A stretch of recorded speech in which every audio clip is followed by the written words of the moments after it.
এই যে মিস্টার আশরাফ চৌধুরী, আমরা তো আপনার অফিসে প্রত্যেকটা কোণা কোণা ভালো করে খুঁজলাম, এমনকি সবাইকে সার্চও করলাম, কিন্তু ফল তো বারবার শূন্যই পেলাম।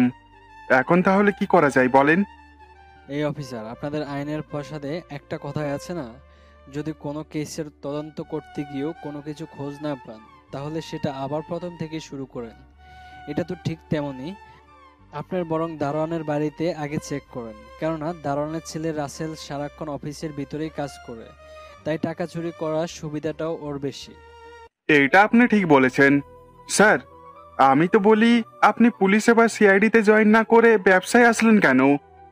আপনার মাথায় যে বুদ্ধি, বাবারি বাবা। অফিসার, এখন তোমার রসের কর্তার সাথে তাল মিলানোর সময় আমার নেই। 5 লাখ টাকা তুমি কম মনে করেছো? কত তপস্যার পর এতগুলো টাকা পাওয়া যায়? আচ্ছা ঠিক আছে, এই তোমাদের মাঝে রাসেলের বাবা দারওয়ানকে আমার সামনে নিয়ে আসো। পুলিশের কথা শুনে রাসেলের বাবা মিস্টার নূর হোসেন রাসেলকে পিছনে রেখে চোখ ভর্তি জল নিয়ে সামনে এসে বলে, স্যার, আমি হতভাগা পিতা, মানে রাসেলের বাবা দারওয়ান নূর হোসেন। বলেন, কি বলতে চান? কি বলতে চাই মানে, আমার অফিসের টাকা চুরি হয়েছে, সেটা খোঁজ করতে হবে, তাই তোর বাড়িতে আগে যাবে। হুম, টাকা যখন চুরি হয়েছে খুঁজতে তো হবেই। তবে সবার বাড়ি রেখে সর্বপ্রথমেই আমার বাড়ির নামটাই কেন উঠলো? হুম। কারণ তোমার ছেলে রাসেল এইখানে বেশি থাকে, যেখান থেকে টাকা চুরি হয়েছে। এখন কথা না বলে তোমরা তাড়াতাড়ি বাড়ি চলো। চলেন আমার সাথে। এই রাসেল, আমার সাথে আয়। না জানি আজকে আমার কপালে কোন শনিটাই না আসে। তারপরে দারোয়ান সবাইকে সাথে করে তার বস্তিতে থাকা ভাঙাচোরা বাড়িতে নিয়ে আসে। বাড়ির সামনে এসেই সবাই তাকিয়ে আছে, কেননা টিনের চালে অনেক জায়গায় কানা কানা হয়ে আছে মরিচা ধরে। এই যে মিস্টার পুলিশ, তুমি এখানে দাঁড়িয়ে থাকবে নাকি ঘরে গিয়ে সবকিছু তদন্ত করবে? হ্যাঁ স্যার, আমি এক্ষুনি দেখছি। আসলে এত ধনী মানুষের সুন্দর ঘর দেখিনি তো, তাই একটু দেখে নিলাম।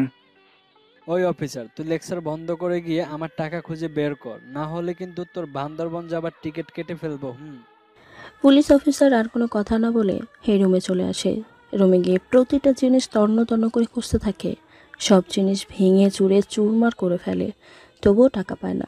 শেষে রাসেলের মায়ের ছবি টিনের বেড়া থেকে খুলে মারতে গেলেই রাসেল এসে, স্যার, এটা আমার মায়ের ছবি, দয়া করে ফেলে দিবেন না।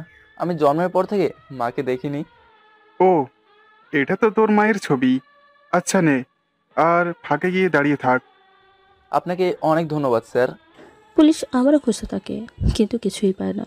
পুলিশ অফিসার খালি হাতে ফিরে এসে মিস্টার আশরাফ চৌধুরীকে বলে, স্যার, আমরা ঘরের প্রত্যেকটা কোণা ভালো করে খুঁজেছি, সব জায়গা, কিন্তু পেলাম না। এখন কি করব বলেন? ঘরের সব জিনিস খুঁজলো, তোরা রাসেলের স্কুলের ব্যাগটা তো খুঁজে দেখিস নাই। তোরা আসলে কোনো কাজের না। সরকার কেন যে তোদের টাকা দিয়ে রাখে কে জানে। শালা হারামি, বজ্জাত, পুলিশের নামে বদনাম করিস। হুম, এবার তোকে হাতে পাই, তারপর পরে দেখবি। পুলিশ সরকারের টাকা এমনি এমনি খায় না, বরং কাজ করে হোক ভালোভাবেই খাই। স্যার, এটা দেখিনি, এক্ষুনি দেখছি স্যার। গিয়ে দেখো তো তাড়াতাড়ি, আমার আবার মেয়েকে আনতে স্কুলে যেতে হবে। তারপর পুলিশ গিয়ে ওই ব্যাগটা চেক করে, খুঁজে ব্যাগ থেকে টাকা পায়। টাকাগুলো পেয়ে তো পুলিশ রাগ ও অবাক হয়ে যায়, কেননা 5 লাখ টাকা বলেছিল, আর এখানে 7 লাখ টাকা। পুলিশ টাকাগুলো বাইরে নিয়ে আসে আর এসেই রাসেলের গালে ঠাস ঠাস করে থাপ্পড় লাগিয়ে দেয়। স্যার, টাকা পেয়েছি। এই ফকিরের বাচ্চা টাকা চুরি করেছে, তাও আবার 5 না স্যার, 7 লক্ষ টাকা। দেখলে, আমি বলেছিলাম না, টাকা বাইরের কেউ চুরি কিভাবে করবে? অফিসের কারোরই কাজ টাকাটা চুরি করার, তাই হলো।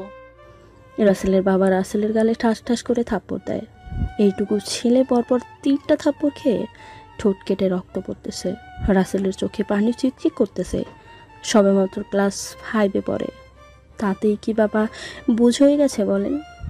তোকে এই দিন দেখার জন্য স্কুলে দিয়ে লেখাপড়া করাইতেছি, নিজে না খাইয়ে তোকে খেতে দেই। বাবা, আমি এই টাকা চুরি করিনি।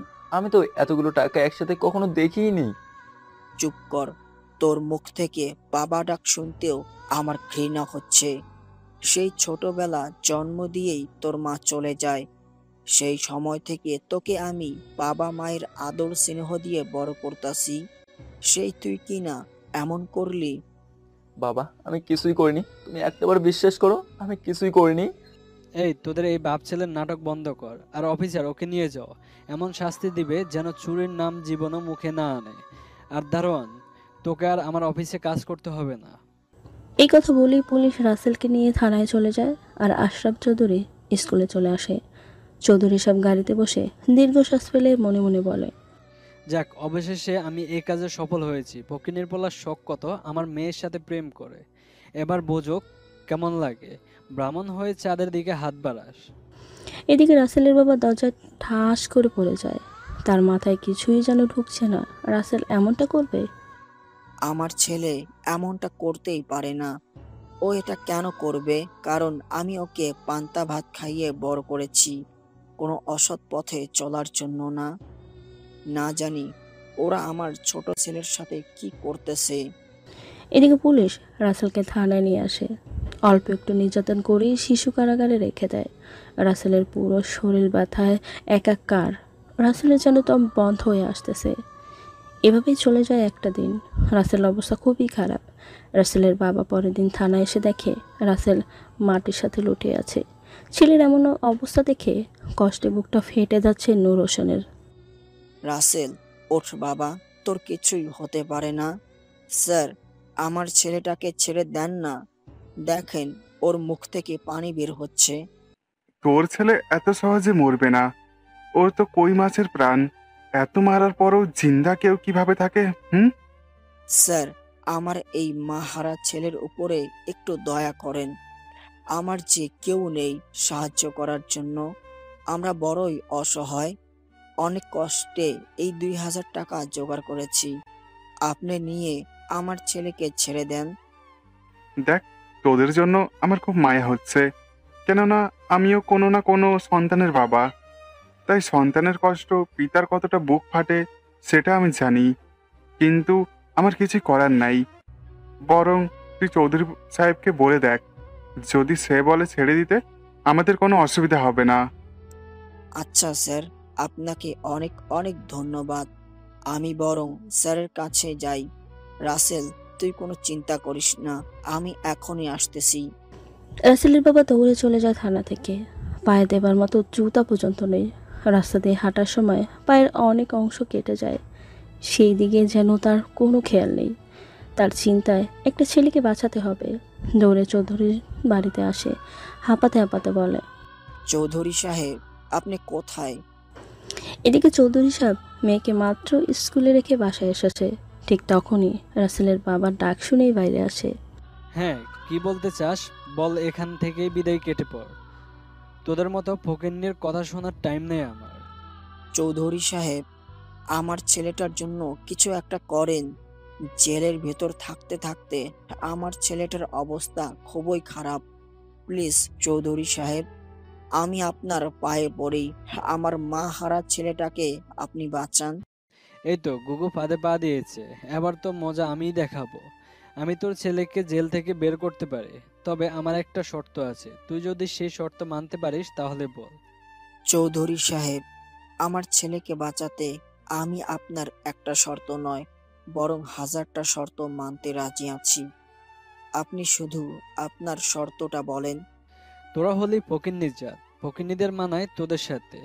তাহলে তোর ছেলে আমার মেয়ের পিছনে কেন পড়লো? ব্রাহ্মণ হয়ে চাঁদে হাত দিতে চাস, তাই না?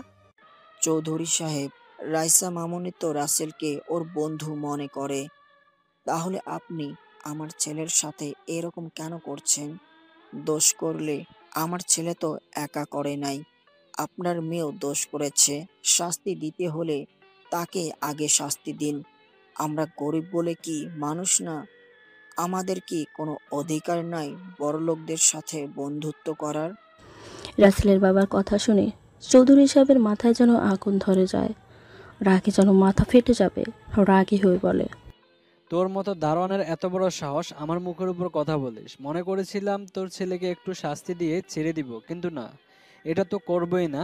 যা, তোর ছেলেকে যেভাবে পারিস বের করে গা। মনে হয় আজকে আদালতে ফেস করবে। নাও চৌধুরী সাহেব, এমন করবেন না। আমার ভুল হয়েছে। আপনার শর্তটা বলেন, আমি সেটাই মানব। যা, একটু মনটাকে নরম করলাম। তোর ছেলেকে আমি বের করব, তবে তুই যদি আজকে তোর ছেলেকে নিয়ে এই শহর ছেড়ে চলে যাস। কি বলছেন এইসব? আমরা কোথায় যাব আর কি করব? সেটা আমার দেখার বিষয় না। তুই রাজি থাকলে বল, আমি এক্ষুনি পুলিশকে ফোন দিয়ে রাসেলকে ছেড়ে দিতে বলছি। না হলে মনে হয় না কখনো বের করতে পারবি। রাসেলের বাবা অনেক ভেবেচিন্তে দেখে ছেলেকে বাঁচাতে হলে এই কথা মেনে নেওয়া ছাড়া আর কোনো উপায় নেই, তাই বাধ্য হয়ে মেনে নেয়। আমি আপনার কথায় রাজি। আপনি আমার ছেলেকে ছেড়ে দেবার ব্যবস্থা করেন। এই তো, তোর মাথায় অনেক বুদ্ধি আছে বলতে হবে। আমি এক্ষুনি বলতেছি। আশরাফ চৌধুরী সঙ্গে সঙ্গে পুলিশকে ফোন করে রাসেলকে ছেড়ে দিতে বলে। দেখছেন, এই কি বলে পাওয়ার।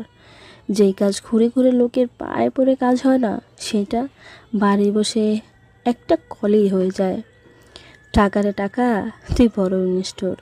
যার কাছে ধরা দিস তার কাছেই অভাব থাকে না, আর যার কাছে ধরা না দিস তার অভাবের সীমা থাকে না। চৌধুরী সাহেব, আপনি আমাদের বিনা দোষে যেই শাস্তি দিলেন, সেটার হিসেব একদিন আপনাকে কড়াই গণ্ডায় দিতে হবে। আমরা এই শহরে আবার আসব। ভালো থাকবেন। দেখা হবে কোনো এক অসময়ে। রাসেলের বাবা কথাটা বলেই চৌধুরী বাড়ি থেকে বেরোয় আসতে যাবে, ঠিক তখনই পেছন থেকে রাইসা বলে ওঠে।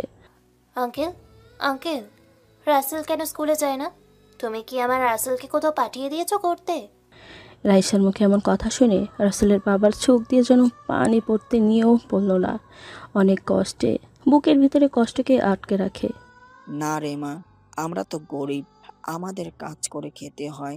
তাই রাসেল কাজে গেছে অন্য একটা জায়গায়। রাসেল খুব পছা, আমাকে বলে গেল না। আমি ওর জন্য কত চিন্তা করি, ও কি সেটা বোঝে না? আমি ওর জন্য অপেক্ষা করব। রাইসা কথাটা বলেই সেখান থেকে রুমে চলে যায়। এদিকে রাসেলের বাবা চোখ মুছতে মুছতে সেখান থেকে চলে যায়। রাসেলকে পুলিশ বাড়িতে নামিয়ে দিয়ে গেলে ওর বাবার সাথে নিয়ে বাস স্ট্যান্ডে এসে একটা টিকিট কেটে বাসে উঠে বসে পড়ে। চোখ ভর্তি জল, আর ছেলের জন্য বুক ভরা ভালোবাসা ছাড়া সাথে নেবার মতো আর কিছুই নেই। রাসেল ওর বাবাকে জিজ্ঞেস করে। বাবা, আমরা কোথায় যাচ্ছি? আর রাইসাকে দেখতে খুব ইচ্ছে করতেছে। কতদিন হলো ওকে দেখি না। বাবারে, তুই কেন বুঝিস না? ওদের সাথে আমাদের মেলে না। ওরা যে বড় লোক আর আমরা হলাম গরিব। তাহলে আমরাও বড়লোক হব। চলো আজকে মার্কেট থেকে কিনে নিয়ে আসি বড়লোক। তাহলে তো আমি আমার রাইসের সাথে দেখা করতে পারবো। ইস, পাগলিটা আমাকে না দেখলেই কান্না করে। বাবারে, তুই বুঝিস না কেন? বড়লোক মার্কেট থেকে কিনতে পাওয়া যায় না, বরং টাকা কামাই করে বড়লোক হতে হয়। তুই যদি পড়ালেখা করে মানুষের মতো মানুষ হতে পারিস, অনেক টাকা পয়সা কামাই করতে পারিস, তাহলেই লোকে তোকে বড়লোক বলবে, সাথে দিবে অনেক সম্মান, যে সম্মান টাকা ছাড়া কেনা যায় না। বাবা, তাহলে আমি অনেক বড় হব লেখাপড়া করে। আমিও দেখিয়ে দেবো রাইসের জন্য আমিই যোগ্য। ঠিক আছে বাবা, এবার চুপ কর। আমরা এই শহরে আর থাকবো না, দূরে কোথাও চলে যাব। তুই একদম রাইসার কথা কিন্তু বলবি না। আগে নিজে বড় হবি, তারপর বলবি, কেমন? ঠিক আছে বাবা, আমার জন্য দোয়া করিও। তুমি পাশে থাকলে আমি সব পারবো ইনশাল্লাহ। এইভাবে কথা বলতে বলতে ওদের নিয়ে বাস তার আপন ঠিকানায় রওনা করে। আপনাদের মনে এখন অবশ্যই খুব করে জানতে ইচ্ছে করতেছে যে রাসেলের সাথে এমন কেন হলো, তাই তো? তাহলে চলেন একটু ওদের অতীত থেকে ঘুরে আসি। দিনটা ছিল শনিবার। আজকে রাসেলের পঞ্চম শ্রেণীতে প্রথম ক্লাস।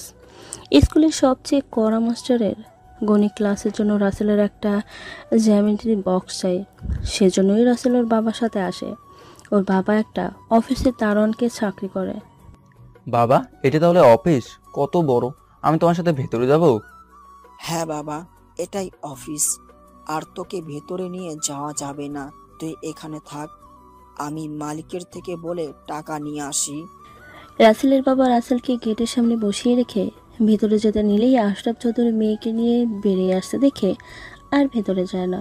আসলে রাইসাকে ওর বাবা ঘুরতে নিয়ে এসেছিল, কেননা রাইসার মা পেশায় একজন পাইলট হওয়ায় প্রায় সময় দেশের বাইরে থাকেন। রাইসা রাসেলকে দেখেই মুগ্ধ হয়ে তাকিয়ে থাকে। রাসেল তো আর কম না, সে ছোট্ট নায়কের মতোই তাকিয়ে আছে। কি ব্যাপার তুই আজকে তোর ছেলেকে কি ব্যাপার তুই আজকে তোর ছেলেকে সাথে নিয়ে এসেছিস কেন? আসলে স্যার, আমার ছেলে তো স্কুলে পড়ে, ছাত্র হিসেবে খুবই মেধাবী। ওর একটা জ্যামিতি বক্স লাগবেই, তাই আপনি যদি কিছু টাকা দিতেন। রাসেলের বাবার কথা শুনে রাইসার বাবার অনেকটাই রাগ হয়ে যায়। প্রচণ্ড রাগ নিয়ে রাসেলের বাবাকে উদ্দেশ্য করে বলে, এই ছোট লোকের বাচ্চা, টাকা কি গাছে ধরে যে তুই চাইবি আর আমি গাছ ঝাঁকি দিয়ে টাকা পেড়ে দিব? স্যার, সামান্য টাকা দিন না। আমার ছেলেটা জ্যামিতি বক্স না নিয়ে গেলে স্কুলে মার খাবে। প্লিজ স্যার, দিন দয়া করে। রাসেলের বাবার কথা শুনে রাইসা ওর ব্যাগ থেকে একটা জ্যামিতি বক্স বের করে বলে, আব্বু, আমার তো 2টা জ্যামিতি বক্স, তাই একটা না হয় আমি ওকে দিয়ে দেব, কেমন? না, আমি টাকা দিয়ে দিচ্ছি, ও একটা ফুটপাত থেকে কিনে নেবে। এটা অনেক দামি রে মা। বাবা, এই জিনিসটা হয়তো দামি, কিন্তু ওরাও তো মানুষ হিসেবে এর থেকেও বেশি দামি। তাহলে দামি মানুষের কাছে তো দামি জিনিসই থাকবে, তাই না? রাইসার বাবা রাইসার সাথে কথা না পেরে আর কিছু বলে না। রাইসা রাসেলের হাতে জ্যামিতি বক্সটা দিয়ে বলে, আমি রাইসা, আজ থেকে এটা তোমার। তুমি যত্ন করে রাখবে, কিন্তু ভেঙে ফেললেই আমি তোমার হাতে কামড় দিব। আমি রাসেল। আচ্ছা দিও, এখন তাহলে আমি আসি। বাবা, আমি গেলাম, কেমন? রাসেল সেখান থেকে স্কুলে চলে যায়। এদিকে রাইসাকে নিয়ে ওর বাবাও স্কুলে আসে। টিফিনের সময় রাইসা দেখে রাসেল ফাঁকা একটা জায়গায় বসে অন্যদের টিফিন খাওয়া দেখছে। রাইসা সেটা দেখে ওর কাছে আসে আর বলে, আমরা সবাই তো এখন টিফিন খাচ্ছি, তাহলে তুমি টিফিন খাচ্ছ না কেন? নাকি তোমার আম্মু তোমার জন্য টিফিন দেয়নি? আমার তো আম্মু নেই। বাবা সকালে নাস্তা তৈরি করে নিজে অর্ধেক খেয়ে আমাকে এই পুরোটা খাইয়ে দেয়। তাহলে স্কুলে আনবো কি বলো? তাই? আচ্ছা, মন খারাপ করিও না, তুমি বরং আমার টিফিন থেকে কিছুটা খেয়ে নাও। আমি তো ছোট, তাই এত আমার লাগবে না। রাসেল রাইসার কথা শুনেই নিজেকে আর সামলাতে না পেরে রাইসার বাটি নিয়ে প্রায় সবটুকু খাবার খেয়ে ফেলে। রাইসা অবাক হয়ে তাকিয়ে আছে। রাসেলের হঠাৎ মনে হয় রাইসার কথা, তাই বাটিতে অবশিষ্ট থাকা খাবার রাইসার মুখের সামনে ধরে। নাও খাও। আসলে তোমার খাবারটা অনেক স্বাদ হয়েছে, তো খাইতে খাইতে কখনো পুরোটা শেষ আমি বুঝতেই পারিনি। কোনো সমস্যা নেই, আমার কাছে কেক আছে, আমি কেক খাচ্ছি, তাহলেই হবে। আচ্ছা ঠিক আছে। আচ্ছা রাইসা, তুমি আমার বন্ধু হবে? আমার না খুব করে ইচ্ছে হয় বন্ধুদের সাথে খেলা করার, কিন্তু আমি তো দারোয়ানের ছেলে, তাই কেউ আমার সাথে খেলে না। আরে বুধু, আমি তো তোমার বন্ধুই। আজকে থেকে আমি তোমার সাথে খেলবো, তবে কখনো আমাকে ছেড়ে যাবে না তো? না, তুমি আমার পাশে থাকলে আমার এমনিতেই কেন জানি খুব ভালো লাগে। এইভাবেই কথা বলে ওদের স্কুল সময় শেষ হয়ে যায়। রাসেল রাইসাকে বাই বলে ওর বাসা চলে যায়, আর এইদিকে রাইসাকে ওর বাবা এসে নিয়ে যায়। দিন যতই পেরিয়ে যাচ্ছে, রাসেল আর রাইসার বন্ধুত্বের গভীরতা যেন ততই বৃদ্ধি পাচ্ছে। রাইসা আর রাসেলের বন্ধুত্ব হয়ে যায় 6 মাস। এখন কেউ কাউকে ছাড়া কিছুই বোঝে না। একদিন বিকেলে রাইসা আর রাসেল বাইরে খেলা করতেছে।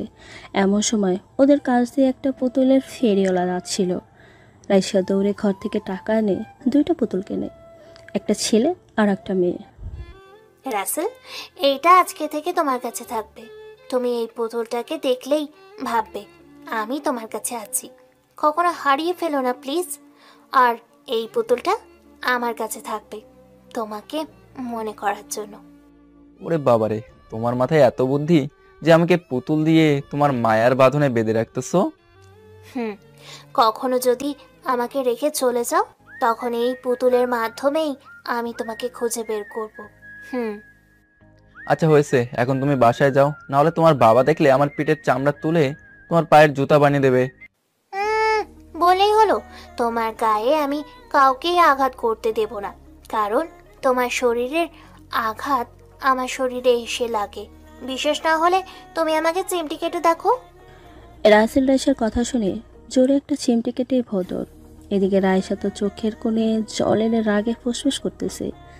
এই পিচিকুটের ডিপাটাকে এত সুন্দর লাগছে যে বলে বোঝানো যায়। রাসেলের বাচ্চা, তুই আমাকে চিমটি দিয়ে পালাইছোস। একবার তোরে হাতের কাছে পাই, তখন দেখবি কেমন লাগে। সারা ফাজিল একটা। এইভাবে দিন চলতে থাকে। দেখতে দেখতে রাসেল আর রাইসার পঞ্চম শ্রেণীর ফাইনাল পরীক্ষা শেষ হয়ে যায়। রাসেল আর রাইসার বন্ধুত্ব এখন প্রেমে রূপ নিয়েছে বললেই চলে। ওরা তো ভালোবাসা বোঝে না, তাই বন্ধুত্ব মনে করে।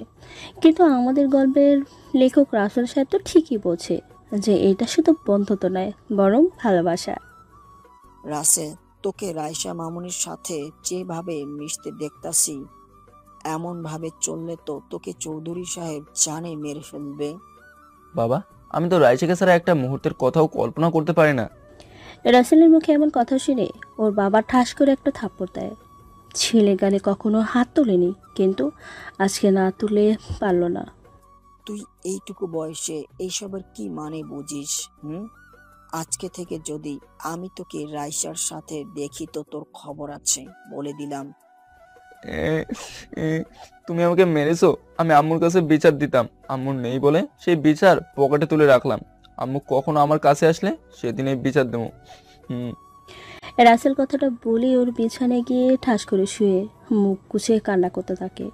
এদিকে নুরুল সাহেব ছেলের এমন কথা শুনে হাসবে নাকি কাঁদবে সেটা নিয়ে দোটানায় পড়ে যায় আর ভাবতে থাকে।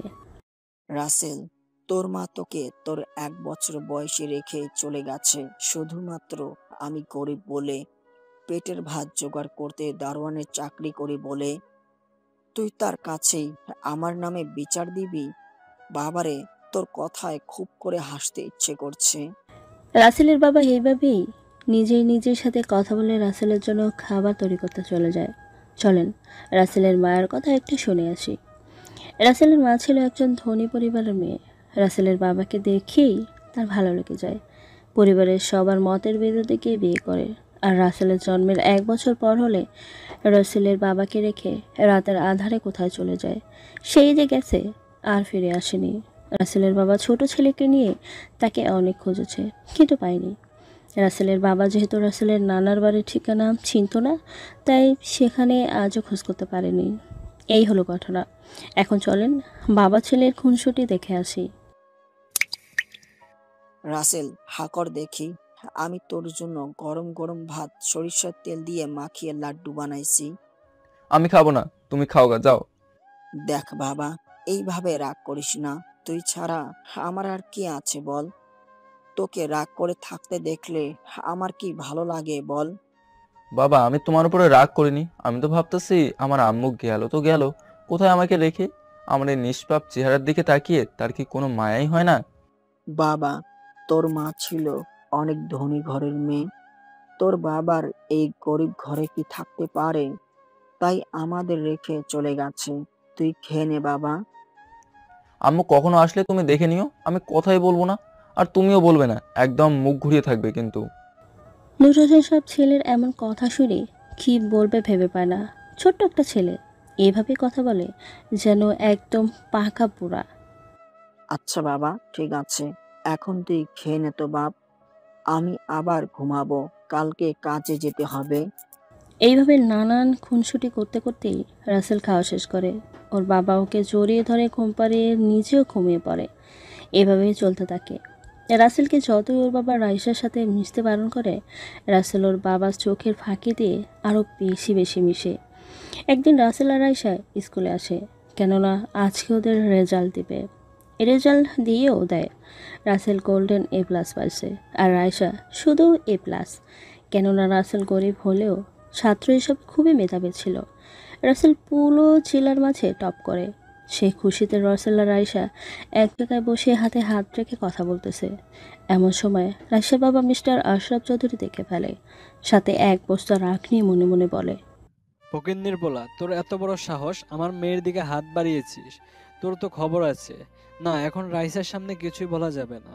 ওই দারোয়ানের ছেলেকে বুদ্ধি দিয়ে রাইসার জীবন থেকে সরাতে হবে, না হলে রাইসা আমার উপর রাগ করবে। ওর যে রাগ, বাবারে বাবা। রাইসার বাবা সেখান থেকে চলে যায়। এদিকে রাইসার রাসেলও যার মতো বাসায় চলে আসে। রাইসার রেজাল্ট শুনে তো সবাই অনেক খুশি। পুরো বাড়িতে মিষ্টি দিয়ে ভরে রাখে রাইসার বাবা। আর এদিকে রাসেলের বাবা হাতে নেয় টাকা। ছেলের মুখে একটু মিষ্টি দিতে পারে না। ওই শার্টের পকেট খুঁড়ে 5 টাকা পায়। সেটা নিয়ে চিনি কিনে এনে রাসেলের মুখে দেয়। বাবারে, আমি তোর এমনই হতভাগা পিতা যে তোর এত ভালো রেজাল্টের দিনেও মুখে মিষ্টি দিতে পারলাম না। এই চিনি খেয়ে মিষ্টি মুখ কর বাবা। বাবা মন খারাপ করিও না তো, আর মিষ্টি তো চিনি দিয়েই তৈরি করে, তাহলে তুমি তো আমাকে মিষ্টি তৈরির উপকরণ খাইয়েইছো, এতেই হয়ে গেছে। তোর অনেক বুদ্ধি বাবা, দোয়া করি জীবনে অনেক বড় হ। রাসেল ওর বাবার পায়ে হাত দিয়ে সালাম করে। ছেলের এমন কাজ দেখে নুরুল সাহেব মুখে এক চিলতে হাসির রেখা ফুটে ওঠে। গর্বে বুকটা ভরে যাচ্ছে। মা না থাকা সত্ত্বেও বাবা হয়ে একাই ছেলেকে সঠিক পথে চলতে সাহায্য করতে পেরেছে। এভাবে কেটে যায় আজকের দিন। পরের দিন সকালে নুরুল সাহেব অফিসে গেলে আশরাফ সাহেব চলে আসে। আসসালামু আলাইকুম স্যার। ওয়ালাইকুম আসসালাম। শুনলাম তোমার ছেলে নাকি আমাদের জেলার মাঝে প্রথম হয়েছে। স্যার, আল্লাহ রহমতে ও আপনাদের দোয়া আর ওর চেষ্টায় আমাদের জেলার মাঝে নাম কামিয়েছে। তোমার ছেলেকে স্কুলে ভর্তি করাতে হবে, এখন তো একটু বেশি টাকা লাগবে। তাই বলি কি, তুমি তোমার ছেলেকে আমার অফিসে একটা কাজে পাঠিয়ে দাও। কাজও শেখা হবে আর পড়তেও পারবে। কাজ তেমন ভারী করতে হবে না, এই ধরো চা আনা, একটু কাগজপত্র আনা, এইসবই। চৌধুরী সাহেবের এমন মিষ্টি ভাষা সুন্দর উপদেশমূলক কথা শুনে নুরুল সাহেব ছেলেকে কাছে পাঠাতে রাজি হয়ে যায়। আশরাফ চৌধুরী তো সেই খুশি, কেননা ঘুঘুকে ফাঁদের দিকে আনতে পেরেছে। এখন শুধু সুতার টান দেবার অপেক্ষা। আচ্ছা, কাল থেকে তাহলে তোমার ছেলেকে সাথে নিয়ে আইসো, কেমন? ঠিক আছে স্যার, আমি কালকে থেকে ওকে সাথে করে নিয়ে আসবো। আশরাফ চৌধুরী খুশি মনে সেখান থেকে চলে যায়। এদিকে রাসেলের বাবা ডিউটি শেষ করে বাসায় গিয়ে রাসেলকে সবটা খুলে বলে। রাসেল ও বাবার কথায় রাজি হয়ে যায়। পরের দিন সকালে ওর বাবার সাথে করে অফিসে নিয়ে আসে। আশরাফ চৌধুরী কাছে রেখে আসেন নিচে। রাসেল শুধু পুরো রুমের চারপাশটায় চোখ বুলে দেখছে। রাসেল, যা তো আমার জন্য এক কাপ কফি নিয়ে আয়। ঠিক আছে স্যার, আমি যাচ্ছি। রাসেল তো জানে না কফি কী বা কোথা থেকে আনতে হয়, তাই বুদ্ধিকের অফিসের একটা কর্মচারীকে জিজ্ঞেস করে। ভাগ্যেশ, উনি ছিলেন অফিসের কাজের ছেলে, তাই উনি রাসেলকে সাথে নিয়ে এক কাপ কফি বানিয়ে দেয় আর সব কিছু দেখিয়ে বুঝিয়ে দেয়। রাসেল তাকে সুন্দর করে একটা ধন্যবাদ দিয়ে উপরে চলে আসে।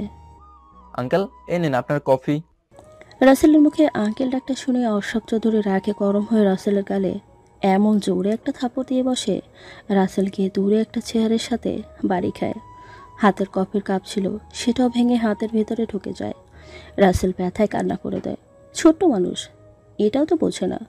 আশরাফ চৌধুরী দৌড়ে এসে রাসেলের মুখ চেপে ধরে।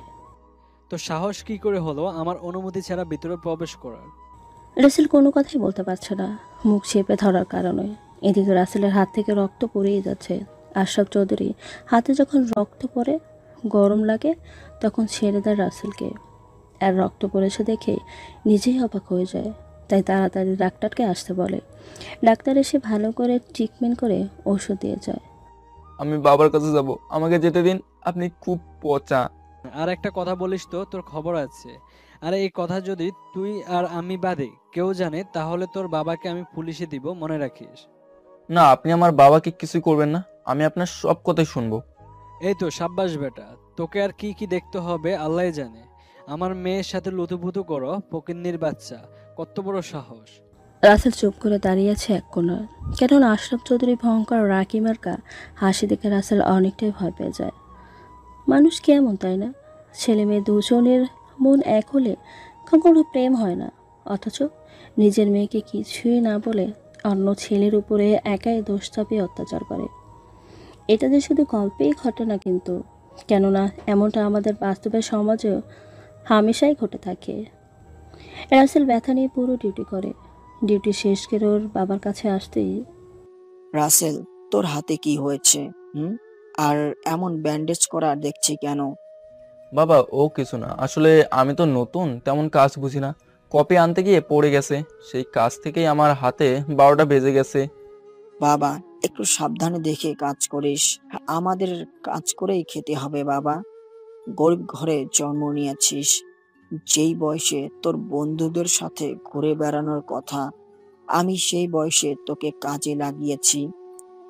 বাবা, আমি তোমার ঘরে জন্ম নিয়ে অনেক খুশি, কেননা তোমার কপালে আমি যদি না থাকতাম তাহলে এত সুখ কোথায় থেকে পেতাম বলো? তোমার হাতের সরিষার তেলে মাখা ভাতেই আমার কাছে কাচ্চি বিরিয়ানি, বুঝলে বাবা? হয়েছে, আর বলতে হবে না। এত দামি দামি কথা তুই কেমনে বলতে পারিস বুঝি না। বাবা ছেলে একসাথে হাঁটতে হাঁটতে বাসায় চলে আসে। এদিকে রাসেল আজকে রাইসার সাথে দেখা করতে পারেনি বলে রাসেল মন খারাপ। আবার রাইসাও মন খারাপ করে বসে আছে, কেননা রাসেল আজকে ওকে কিছুই বলেনি। রাইসা মন মারা হয়ে সোফায় বসে আছে। এমন সময় দরজার কাছ থেকেই ইয়া বড় একটা পুতুল হাতে নিয়ে রাইসার আম্মু বলে ওঠে, কি ব্যাপার, আমার মিষ্টি মামুনির মনটা এত খারাপ কেন শুনি? রাইসার মায়ের কথা শুনে দৌড়ে গিয়ে জড়িয়ে ধরে, কেননা রাইসাও আম্মুকে আজকে 1 মাস পরে কাছে পেল। আম্মু, তুমি পচা, তোমার সাথে কথা নেই, সেই কবে গেছো, আর আজকে আসছো মেয়ের খবর নিতে। ওরে বাবা, আমার মেয়ে দেখি রাগও করতে পারে। তা মামুনি, আমার জন্য রাগ নাকি রাসেল দেখা করেনি সেই জন্য রাগ, কোনটা? আম্মু, এই কথাটা তুমি কিভাবে বুঝলে? আমি তো তোমাকে কিছুই বলি নাই। আমি তোমার মা, তাই আমি সব বুঝি। কোনো ব্যাপার না, রাসেল কাজের জন্য হয়তো আসতে পারেনি, কালকে আসবে। এই নাও তোমার জন্য ইয়া বড় পুতুল। রাইসা মার সাথে পুতুল পেয়ে খুবই খুশি। এক মুহূর্তের জন্য মনে হয় রাসেলের কথা ভুলেই গেছে। এদিকে দেখতে দেখতে চলে যায় 20টা দিন। এর মাঝে রাসেল রাইসার সাথে একটা বারের জন্য দেখা করতে পারেনি, কেননা রাইসার বাবা সবসময় রাসেলকে অত্যাচারের উপরে রেখে নানানভাবে ভয় দেখায়। একদিন আশরাফ চৌধুরী বসে বসে চিন্তা করে, না, এই ফকিন্নির বাচ্চাকে এইভাবে শাস্তি দিলে হবে না। ওকে আমার মেয়ের জীবন থেকে সরাতে হলে অন্য কোনো উপায় খুঁজতে হবে। কি উপায়, কি উপায়? এই তো পাইছি। রাসেল, তোকে আবার আমার ফাঁদ থেকে কেউ বাঁচাতে পারবে না। আশরাফ চৌধুরী কথাগুলো বলে নিজে নিজে হাসতে থাকে। কিছু সময় পরে তার পরিকল্পনা অনুযায়ী লোক দিয়ে রাসেলের বাড়িতে টাকা রেখে আসে। এদিকে অফিসে তোলপাড় শুরু করে টাকা চুরি হয়ে গেছে। এই ছিল ঘটনা। পরে সবটা তো আগে শুনেছেন। রাসেল আর ওর বাবা বাসে বসে আছে। রাসেলের বাবার বুকে মাথা রেখেই ঘুমিয়ে আছে। এদিকে নূর হোসেন সাহেব চোখ থেকে অনবরত পানি পড়েই যাচ্ছে। মনের মাঝে একটাই চিন্তা, কোথায় যাবে, কি করে ছেলেকে নিয়ে দিন কাটাবে। এদিকে রাইসা রাসেলকে দেখতে না পেয়ে প্রায় অসুস্থ হয়ে গেছে। ওর মা তাড়াতাড়ি চলে আসে। আমার মেয়ের এই অবস্থা কেন? রাইসা তো কখনো এইভাবে না খেয়ে থাকে না। আমি কি জানি? তোকে কত করে বলছি জবটা ছেড়ে দে, মেয়েটাকে একটু সময় দাও, কিন্তু না। তোমার তো টাকা কামানোর জন্য আকাশে উড়ে বেড়ানোর শখ। আমার কি টাকা কম আছে যে তোমার চাকরি করতে হবে? দেখো, আমি চাকরিটা এমনি এমনি করছি না। এই জবটা আমার লাইফের বড় স্বপ্ন, তুমি সেটা ভালো করে জানো। আর আমি বিয়ের সময় তোমাকে বলেছিলাম, বিয়ের পর আমাকে জব করতে দিলে বিয়ে হবে, না হলে বাই বাই টাটা। তাহলে এখন কেন এসব বলছো? তাই বলে তুমি মেয়েকে একটু সময় দিবা না? এই বয়সে মেয়ে আমার মায়ের আদর ভালোবাসা না পেলে কবে পাবে? রাইসা মামুনি, তোমার কি হয়েছে? তুমি এভাবে না খেয়ে খেয়ে অসুস্থ হয়ে পড়েছো কেন? তুমি জানো না লক্ষ্মী মেয়েরা না খেয়ে থাকে না? আম্মু, আজকে 21 দিন হলো রাসেল আমার সাথে দেখা করে না। আজকে আমি বিকেলে ওর বাসায় গিয়েছিলাম, সেখানেও নেই। কি বলছো মামুনি? তাহলে রাসেল কি তোমার সাথে রাগ করেছে নাকি? না তো, আমি রাসেলকে চাই চাই, তুমি আমার কাছে ওকে এনে দাও। আচ্ছা মামুনি, আমি তোমার রাসেলকে তোমার কাছে এনে দেব। তার আগে তুমি খেয়ে নাও, কেমন? কারণ রাসেল যদি জানে তুমি না খেয়ে অসুস্থ হয়ে পড়েছো, তাহলে আমাকে বকা দিয়ে সেই রাগ করে থাকবে। রাগ করবে? তাহলে আমাকে খাইয়ে দাও। রাসেলের অনেক কঠিন রাগ, আমি সহজে ভাঙাতে পারি না। আমি ছোট একটা মেয়ে হয়ে কি আর এমন করে রাগ ভাঙাতে পারি? বিয়ের এমন পাকা পাকা কথা শুনে রহিমা চৌধুরী যেন হাসতে হাসতে শেষ। ওর আয়শাকে খাবার খাইয়ে ঘুমিয়ে রাখে। আমি জানি তুমি রাসেলের সাথে কিছু করেছো, না হলে যেই ছেলে রাইসার সাথে এক মুহূর্ত দেখা না করে থাকতে পারে না, সে আজ 21 দিন হলো দেখা না করে কিভাবে আছে? বেশি কথা বলবে না। ওইসব ফকিন্নির বাচ্চার সাথে মেশার জন্য আমার মেয়ের জন্ম হয়েছে বুঝি? আমি রাইসাকে ওই ফকিন্নির ধারে কাছেও যেতে দেব না। একটা কথা কান খুলে শুনে রাখো, তোমার কারণে আমার মেয়ের চুল পরিমাণ ক্ষতি হলে আমি তোমাকে ছেড়ে কথা বলবো না, কথাটা মনে রেখো। আরে কি যে বলো না! আমি তো ফাঁদে ফেলে রাসেলদের বাড়ি ছাড়া করেছি। রাইসা হাজার চেষ্টা করলো, খুঁজে পাবে না। ছি, তুমি আসলেই মানুষ রূপের শয়তান। তা না হলে মেয়ের এত বড় সর্বনাশ কেউ কিভাবে করতে পারে? একটা মা হারা ছেলেকে এইভাবে কষ্ট দিয়েছো?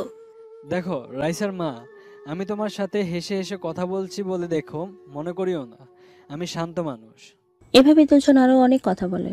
রাসেলের জন্য রহিমা চৌধুরীর একটু কষ্ট হচ্ছে, কেননা রাসেল রহিমা চৌধুরীর খুব আদরের ছিল। বাড়িতে আসলেই রাসেল আর রাইসা দুষ্টুমি করে তাকে ভরিয়ে রাখত। রহিমা চৌধুরী রাসেলকে নিজের ছেলে না থাকায় ছেলের মতোই ভালোবাসতো। এদিকে রাত যতই গভীর হচ্ছে ততই যেন নুরুজ্জামান সাহেবের মনে ভয় বাড়তে থাকে, কেননা রাতের আধারে ছেলেকে নিয়ে সে কোথায় যাবে। ঘড়ির কাঁটা 4টা ছুঁই ছুঁই। এমন সময় বাস এসে চট্টগ্রামের পায়জিত নামক জায়গায় নামিয়ে দেয়। রাসেলকে সাথে নিয়ে বাস থেকে নেমে পড়ে। কোথায় যাবে কিছুই তো জানে না, চেনেও না।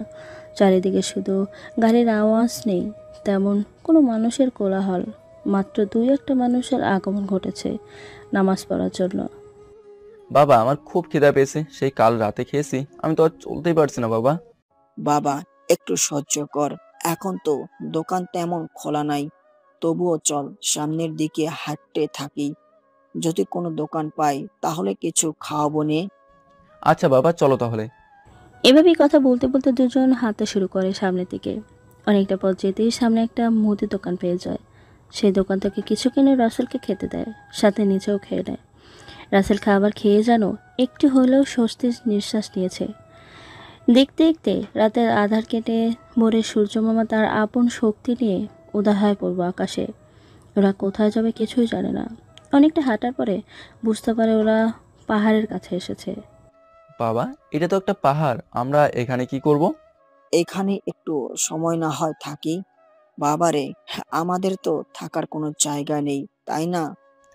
বাবা, আচ্ছা চলো, আমরা এখানে একটু পরিষ্কার করে আশেপাশ থেকে পলিথিন আর লাকড়ি খুঁজে থাকার মতো একটা ছাউনি তৈরি করি। কথা তুই খারাপ বলিস নাই, এটাই করতে হবে। আমাদের তো এখানে পরিচিত কেউ নেই যে তার কাছে গিয়ে একটু সাহায্যের হাত বাড়াবো। তারপর ওরা আশেপাশে থেকে পলিথিন, সাথে শক্ত শক্ত লার্কিয়ার এইগুলো বাঁধার জন্য গাছের সাথে জড়িয়ে থাকা বেড়াটি জাতীয় লতাকে নিয়ে আসে। রাসেল এগিয়ে দিচ্ছে আর ওর বাবা ছাউনি তৈরি করতেছে। প্রায় অনেকটা সময় পরে তাদের কাজ শেষ হয়ে যায়। দুজনেই ক্লান্ত, অনেকটাই হয়ে পড়েছে। বাবা রাসেল, তৃষ্ণায় তো আমার গলা শুকিয়ে যাচ্ছে। এখন আমরা পানি পাবো কোথায়? আশেপাশে তো কোনো বাড়ি ঘরও নেই। আমরা মনে হয় লোকালয় থেকে একটু দূরেই চলে এসেছি। বাবা চলো, আমরা এই পাহাড়ের গাছগাছালি খুঁজে দেখি কিছু খাবার জিনিস পাওয়া যায় নাকি। আমি বইয়ে পড়ছি পাহাড়ে অনেক ধরনের ফলের গাছ এমনিতেই জন্ম নেয়। ওরা আর কি করবে, মনকে সান্ত্বনা দিয়ে খাবার খুঁজতে থাকে।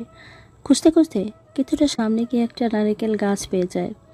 অনেকগুলো নারকেল ধরে আছে। রাসেলের বাবা অনেক কষ্টে পড়ে সেই গাছ থেকে কয়েকটা নারকেল পেড়ে নিয়ে আসে থাকার জায়গায়। রাসেল, নারকেল তো আনলাম, এখন এইগুলো ছিলাবো কি করে? আমাদের কাছে তো কোনো দাও নেই রে। বাবা, এটা তো ভাববার বিষয়। আচ্ছা, দাঁত দিয়ে একটু একটু করে ছোলার চেষ্টা করতে থাকি, হয়তো আমাদের পরিশ্রম সফল হতেও পারে। রাসেলের কথা মতো রাসেলের বাবা সেইটাই করতে থাকে। অনেকটা সময় পরে একটা নারকেল ছিঁড়তে সক্ষম হয়, গাছের সাথে বাড়ি দিয়ে ফাটিয়ে। নারকেলের ভেতরে থাকা পানি রাসেলের মুখে দেয়, সাথে তিনি নিজেও খেয়ে নেয়। এভাবে কাটতে থাকে বাবা ছেলের কষ্টের জীবন। আজকে 7 দিন হলো ওদের পেটে ভাত কী জিনিস সেটা পড়েনি। এটা সেটা খেয়ে দিন পার করেছে। আজকে রাসেলে খুব করে ভাত খেতে মন চাচ্ছে, কিন্তু কোথায় পাবে? ওর বাবা একটা কাজের অনেক চেষ্টা করেছে, কিন্তু পায়নি। রাসেল, তুই থাক, আমি পাশের একটা ফ্যাক্টরিতে যেয়ে দেখি যদি তারা আমাকে একটা কাজ দেয়। কেননা অনেক ফ্যাক্টরিতে গেছি, এটাই যাওয়া হয়নি। আচ্ছা বাবা, সাবধানে যেও কিন্তু, আর সবসময় নিজের মনকে শক্ত রাখবা। রাসেলের বাবা রাসেলের এমন কথায় মুগ্ধ হয়ে যায়। ছেলের কপালে একটা চুমু দিয়ে চলে যায়। রাসেলের বাবা যাওয়ার দিকেই তাকিয়েছে একধানে, চোখে পানি ছলছল করতেছে। এটুকু ছেলে ভাত না খেয়ে আর কতদিনই থাকতে পারে, যেখানে আমরা বড়রা একদিন ভাত না খেলে পেট রাজা চিল্লাচিল্লি শুরু করে দেয়। এদিকে নুরুজ্জামান সাহেব ওই ফ্যাক্টরিতে গিয়ে সিকিউরিটি অ্যারেঞ্জকে একটা কাজের কথা বলে। রাসেলের বাবার ভাগ্য হয়তো খুবই ভালো ছিল, কেননা গতকালকে সেখানে চাকরি করে একটা দারোয়ান চলে গেছে। তাই তারা কথা বলে নুরুজ্জামান সাহেবকেই চাকরিটা দিয়ে দেয়। প্রথম দিন ডিউটি করে বিকেলে বাসায় চলে আসে।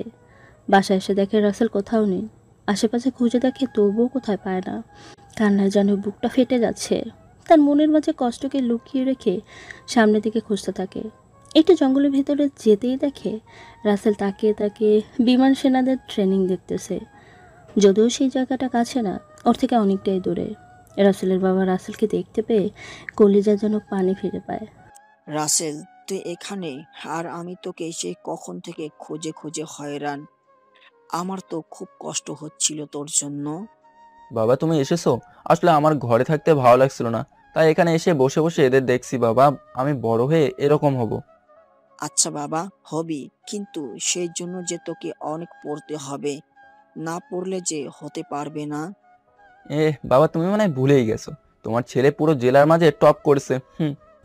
রাসেলের বাবা রাসেলকে জড়িয়ে ধরে কপালে একটা চুমু দিয়ে সেখান থেকে চলে আসে। এভাবেই কাটতে থাকে তাদের দিন। দেখতে দেখতে কেটে যায় 1 মাসের বেশি সময়। আজকে রাসেলের বাবা হাতে বেতন পেয়েছে। টাকাগুলো পেয়ে খুশি হয়ে বাজার থেকে রাসেলের জন্য পোশাক ও কিছু খাবার কিনে নিয়ে আসে। রাসেল এসব পেয়ে তো খুশিতে আত্মহারা। বাবা তুমি আমার জন্য এত কিছু এনেছো, আমি অনেক খুশি। এই নাও বাবা, তুমি হা করো। বাবা তুই আগে খেয়ে নে, আমি পরে না হয় খাবো নি। এমনিতে কতদিন হলো তোকে ভাত খেতে দিতে পারি না। বাবা মন খারাপ করিও না তো, আল্লাহ সবকিছু ঠিক করে দেবেন। কারণ আমি বইয়ে পড়ছি, দুঃখের পরে প্রতিটা মানুষের জীবনেই সুখ পাকেটে আসে। এভাবে বাবা ছেলে কথা বলতে বলতেই খাওয়া শেষ করে। এর মাঝেই কেটে যায় অনেকগুলো দিন। রাসেলকে পাশের একটা স্কুলে ভর্তি করে দিয়েছে ওর বাবা। রাসেলের সব কাগজপত্র দিয়ে বৃত্তি টাকা পাওয়ার ব্যবস্থা করে দেয় ওই স্কুলের হেডমাস্টার। রাসেলের স্কুলের সাথে ওর বাবার অফিস দুইটাই মিলে ভালোভাবেই কাটছিল ওদের দিন। এখন আর রাসেলের রাইসার কথা মনে পড়ে না তেমন একটা, কিন্তু যখনই রাইসার কথা মনে হয় তখনই খুব করে পুতুলটার দিকে তাকিয়ে কান্না করে। দেখতে দেখতে রাসেল ক্লাস 10-এ উঠে পড়ে। সামনেই রাসেলের এসএসসি পরীক্ষা। রাসেল জুনিয়র স্কুল সার্টিফিকেট পরীক্ষাতেও গোল্ডেন A+ পেয়েছে।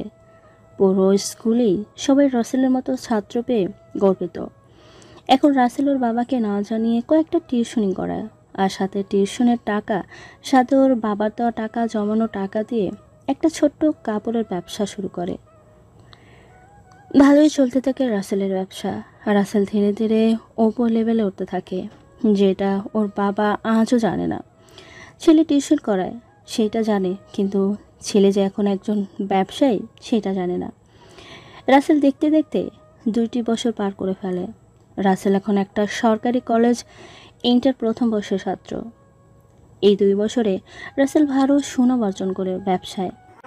রাসেল এখন একটা ছোট শার্ট প্যান্ট তৈরির কারখানা খোলে, যেখানে 1000 লোক কাজ করে। আজব বিষয় হলো, রাসেলের বাবা আজও সেই কথা জানে না। একদিন খাবার খাওয়ার সময় রাসেল, তুই জানিস এখানে নতুন একটা পোশাক শিল্প কারখানা চালু হয়েছে? তাও আবার একটা ছেলে এই শিল্প কারখানার মালিক। বাবা আমি শুনেছি ছেলেটার কপাল মনে হয় অনেক ভালো, তাই এই পজিশনে আসতে পেরেছে। ভালো না হলে কি আর এমন হতে পারে? চিন্তা করিস না বাবা, তুইও একদিন অনেক বড় হতে পারবি। তুই শুধু সৎভাবে চলিস, তাতেই হবে। এভাবে বাবা ছেলের মাঝে অনেক কথা হয়। দেখতে দেখতে পার হয়ে যায় আরও 1.5 বছর। এখন রাসেলের এইচএসসি পরীক্ষা শেষ হয়ে রেজাল্টও হয়ে গেছে গোল্ডেন A+। ইস, এই ছেলের মাথা কি! ওর থেকে গোল্ডেন প্লাস সরেই না, আর এদিকে আমার থেকে ফেল নামক শব্দটা যেতেই চায় না। রাসেল এখন অনেক নামডাক কামাইছে। বড় বড় কোম্পানি রাসেলের থেকে মাল কেনে, বিদেশ থেকে বাইরা তো আছেই। এখন রাসেলের কোম্পানির সাথে আশরাফ চৌধুরীও কাজ করে, কিন্তু রাসেলের ঠিক মনে নেই এটাই ওর রাইসার বাবা, যে ওর জীবনটাকে নষ্ট করেছে। একদিন রাসেলের বাবা নুর হোসেন সাহেব গেটে দাঁড়িয়ে ডিউটি করতেছে। ঠিক সেই সময় একটা লোক বলে ওঠে, আরে দুলা ভাই, আপনি এখানে? আর এই ডেস্ক কেন দাঁড়িয়ে আছেন? ফরিদুল সাহেবের কথা শুনে রাসেলের বাবা যেন অনেকটাই চমকে যায়। আর চমকে যাবারই তো কথা, তাই না বলেন? হঠাৎ কেউ সে পিছন থেকে দুলাভাই বলে ডাকলে অবাক না হয়ে উপায় আছে নাকি? স্যার, আমি তো এই অফিসে আজ কয়েকটি বছর হলো দারোয়ানের চাকরি করি, কিন্তু আপনাকে তো চিনতে পারলাম না, বা আগে কখনো দেখেছি বলে তো মনে হচ্ছে না। কি বলেন? আপনি আমাদের অফিসে কয়েকটি বছর হলো জব করেন, আর আমি জানি না? ও, এইটা তাহলে আপনাদের অফিস? তা বললেন না তো। আপনাকে বা আমাকে দুলাভাই কেন বললেন? আমাকে আপনি চিনবেন না, এটাই স্বাভাবিক। কেননা আপনি আমাকে কখনো দেখেননি, বরং আমি আপনাকে আপুর মোবাইলে দেখেছিলাম, তাই চিনতে পেরেছি। তা আমার আপা কেমন আছে? কত বছর হলো আপাকে দেখি না। ও, তার মানে আপনি ফরিদার ছোট ভাই? ঠিক ধরেছেন, আমি তার ছোট ভাই। আসলে আপা যখন পরিবারের অমতে বিয়ে করে আপনাকে, তখন আমি দেশের বাইরে ছিলাম। আমি দেশে এসে আপনাদের অনেক খুঁজেছি, কিন্তু কোথায় পাইনি। আসলে আমরা বিয়ে করে অন্য জায়গায় চলে গেছিলাম, কেননা আপনার বাবা আমাদের পেলে হয়তো মেরেই ফেলতো। তা আমার আপা কেমন আছে? তার কথা তো কিছুই বললেন না এখনো। জানি না আমি। রাসেলের বাবার কথা শুনে রাসেলের মামা যেন অবাক হয়ে যায়। আর অবাক হওয়ারই তো কথা, জামাই বউ কেমন আছে সেটা জানে না। এটা কি আজব ব্যাপার না বলেন? আপনি কি বলেন এইসব? আপা কেমন আছে সেটা জানেন না? এটা কেমন কথা? আপা তো আপনাকেই বিয়ে করেছে। হ্যাঁ, আমরা বিয়ে করেছি, সেই সুবাদে আমাদের একটা ছেলেও আছে। কিন্তু আমার ছেলের বয়স যখন 1 বছর, তখন আপনার বোন রাতের আধারে কোথায় চলে যায় আমি খুঁজে পাইনি। আফসোস, আজও তার সাথে আমার কখনো দেখা হয়নি। আপনাদের বাড়ির ঠিকানা তো জানতাম না, তাই আর সেখানে খোঁজ করতে পারিনি। কি বলেন এসব? আপা তো আমাদের বাড়িতেও যায়নি, তাহলে আপা গেল কোথায়? জানি না ভাই, আমি অনেক কষ্টে খেয়ে না খেয়ে ছেলেটাকে বড় করতেছি। তা আমার ভাগ্নিটা কোথায় এখন? ওকে খুব করে দেখতে ইচ্ছে করতেছে। আর দুলা ভাই, আমাকে তুমি করে বা তুই করে বললে খুশি হব। আপনি আমার বড় ভাই। ওই ফাজিলটার কথা আর বলিস না, সারাক্ষণ আমাকে জ্বালিয়ে মারে। কয়েকদিন পরে পরে বলবে ঘুরতে যাচ্ছে, আর আজকে কিসের নাকি একটা চাকরির পরীক্ষা আছে ওর। আচ্ছা, কালকে তাহলে রাসেলকে অফিসে নিয়ে আসেন, আমি আমার সাথে ওকে রাখবো। ঠিক আছে, আর আমাদের বাসায় চল, ঘুরে আয়। তোর বোন নাই তো কি হয়েছে, আমি তো আছি। এভাবে সাহারা দুলাভাই আরও অনেক কথা বলে। এদিকে রাসেল বিমান বাহিনীর অফিসার পদে রিটেড পরীক্ষাতে আগেই টিকছিল, আর আজকে ভাইবা পরীক্ষাতেও প্রথম স্থান অধিকার করেছে। রাসেল খুশি মনে বাসায় চলে আসে। বাসায় এসে দেখে ওর বাবা ওর জন্য রান্না করতেছে। বাবা রাসেল, তুই কি আমাকে বলবি কয়েকদিন পর পর কোথায় যাস? আর আজকে পরীক্ষা কিসে হলো? বাবা, তোমাকে তো বলবো না, আমি আরো বড় হয়ে তোমাকে সারপ্রাইজ দেব। তোমার ছেলে যে মাসে 2 থেকে 3 বার দেশের বাইরে যায়, সেটা তো জানোই না। না বাবা, তেমন কিছু না, এই তো একটু ঘোরাঘুরি করলাম। হয়েছে, আর বলতে হবে না। তবে রাসেল, আজকে একটা আজব ঘটনা ঘটেছে, যেটা শুনে তুইও অনেকটাই অবাক হবি। বাবা, কি এমন কথা যেটা শুনলে আমি অবাক হয়ে মাটিতে শুয়ে গড়াগড়ি খাবো শুনি? আজকে অফিসে তোর ছোট মামার সাথে দেখা। আমি তাকে চিনি নাই, কিন্তু সে আমাকে চিনতে পেরেছে। আর আমি যেই অফিসে কাজ করি, ওই কোম্পানির মালিক হলো তোর মামা। ও তাই নাকি? তাহলে তো ভালোই হলো, আমি আমার মামাকে দেখতে পারবো আর মাকেও দেখতে পাবো। না রে বাবা, তোর মা তাদের কাছেও যায়নি। আর তোর মামা তোকে দেখার জন্য পাগল। তোকে কালকে আমার সাথে যেতে বলেছে। কি বলো, মানে সেখানে তো কোথায় গেছে? আর বাবা, আমি আর তোমাকে কাজ করতে দেবো না, তুমি বসে থাকবে, আমি কাজ করবো এখন। আগে তুই একটা ভালো চাকরি পেয়ে নে, তারপর আমি কাজ করা বন্ধ করে দিমুনি। এর আগে কাজ ছাড়লে তুই খাবি কি? বাবা, সেই চিন্তা তোমাকে করতে হবে না, কারণ তোমার ছেলে আর সেই ছোট্ট খোকা নেই, বড় হয়েছে।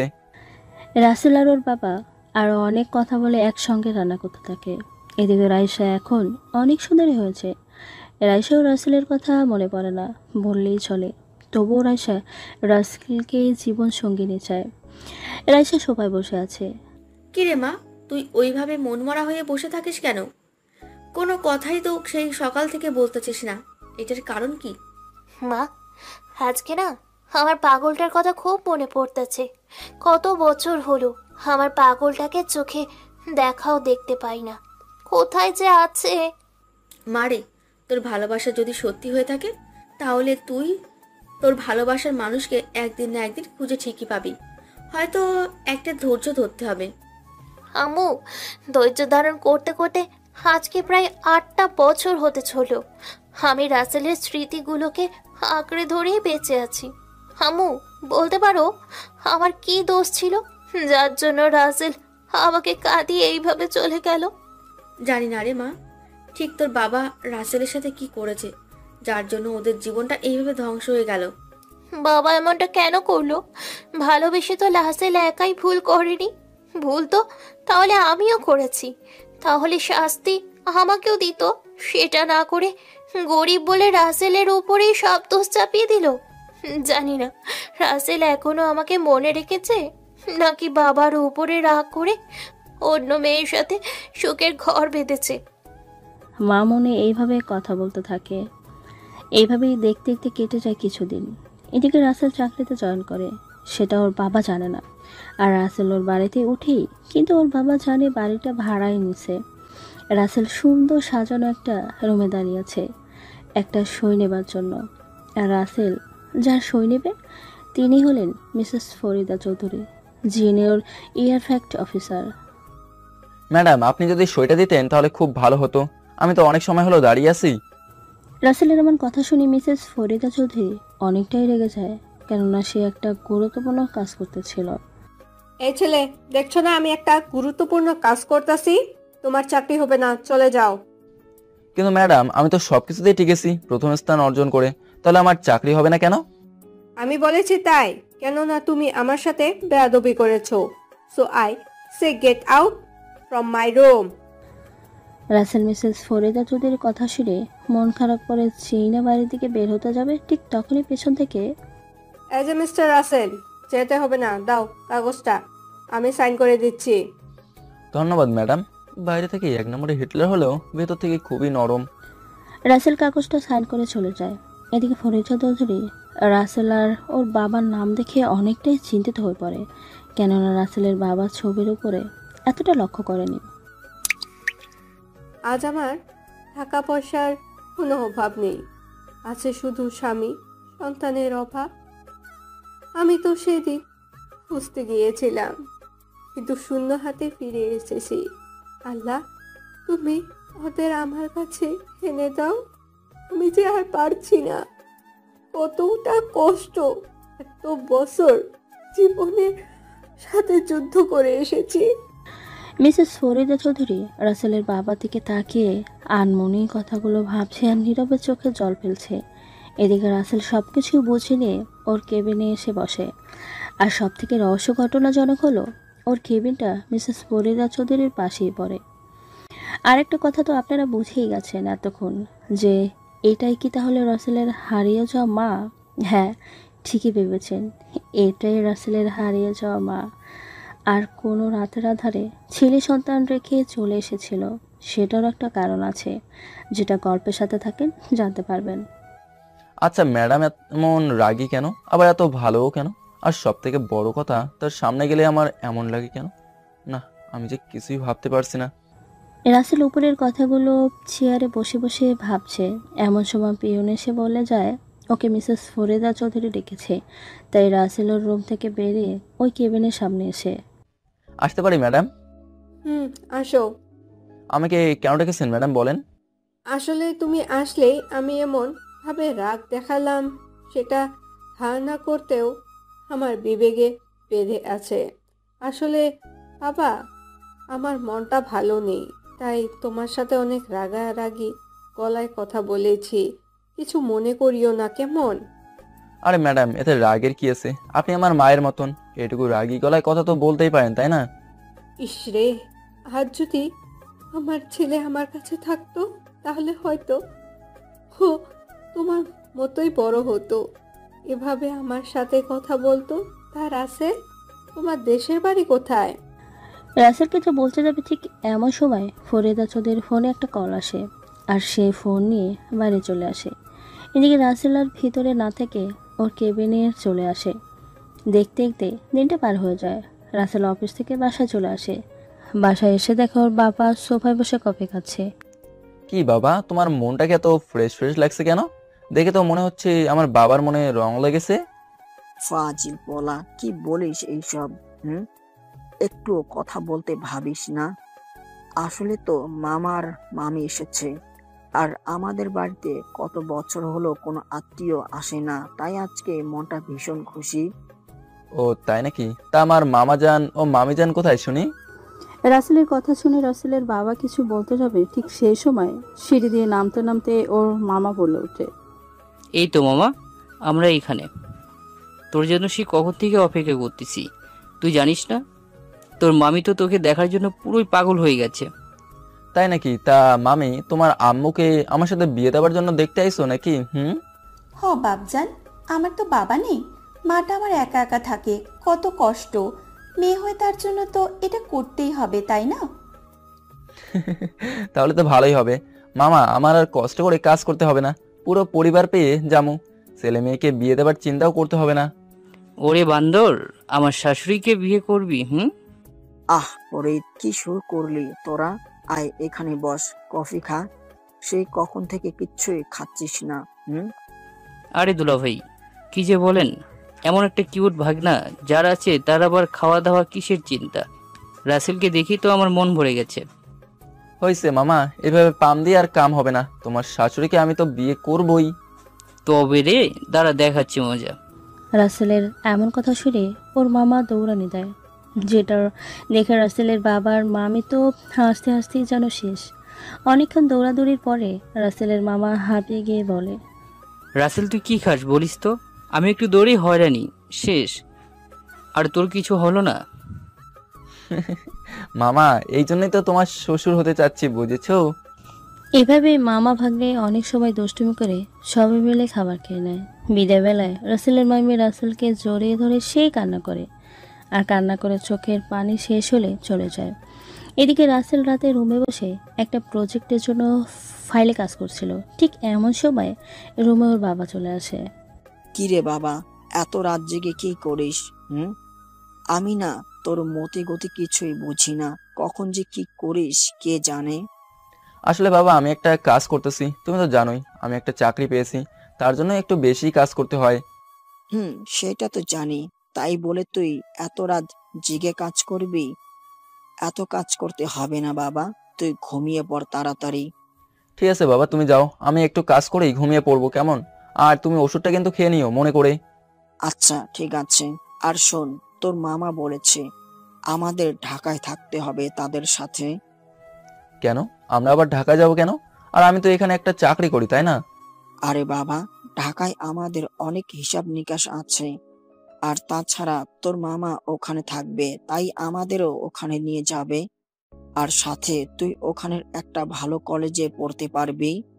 আচ্ছা ঠিক আছে, তুমি যাও, আমি ভেবে দেখবো, কেমন? আমি নিজেই দেশে থাকি না, আর আবার ঢাকা আর চট্টগ্রাম আছে নাকি? ঠিক আছে বাবা, আর মনে রাখিস ওখানে তোর অনেক মূল্যবান জিনিস আছে, যেটা তোকে হাসিল করতেই হবে। রাসেলের বাবা কথাটা বলেই চলে যায়। রাসেল ওর বাবার কথা চিন্তা করতে করতেই রাইসার কথা মনে পড়ে যায়। সাথে সাথে রাইসার দেওয়া সেই পুতুলটা বের করে দেখতে থাকতে আর নিজে নিজেই কথা বলতে থাকে। এই রাইসা, তুমি কি আমাকে নিয়ে ভাবো? আমাকে মিস করো নাকি আমাকে ভুলেই গেছো? এই পাগলি, কথা বলো না কেন? রাসেল একা একা এসব বলতেছে আর নিজেই হাসতেছে।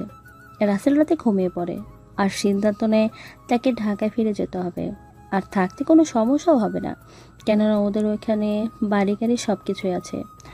সকালে ওর বাবা ডাকতে আসে, কেননা রাসেল এখনো পড়ে পড়ে ঘুমাচ্ছে। এই রাসেল, রাসেল কখন উঠবি বাবা?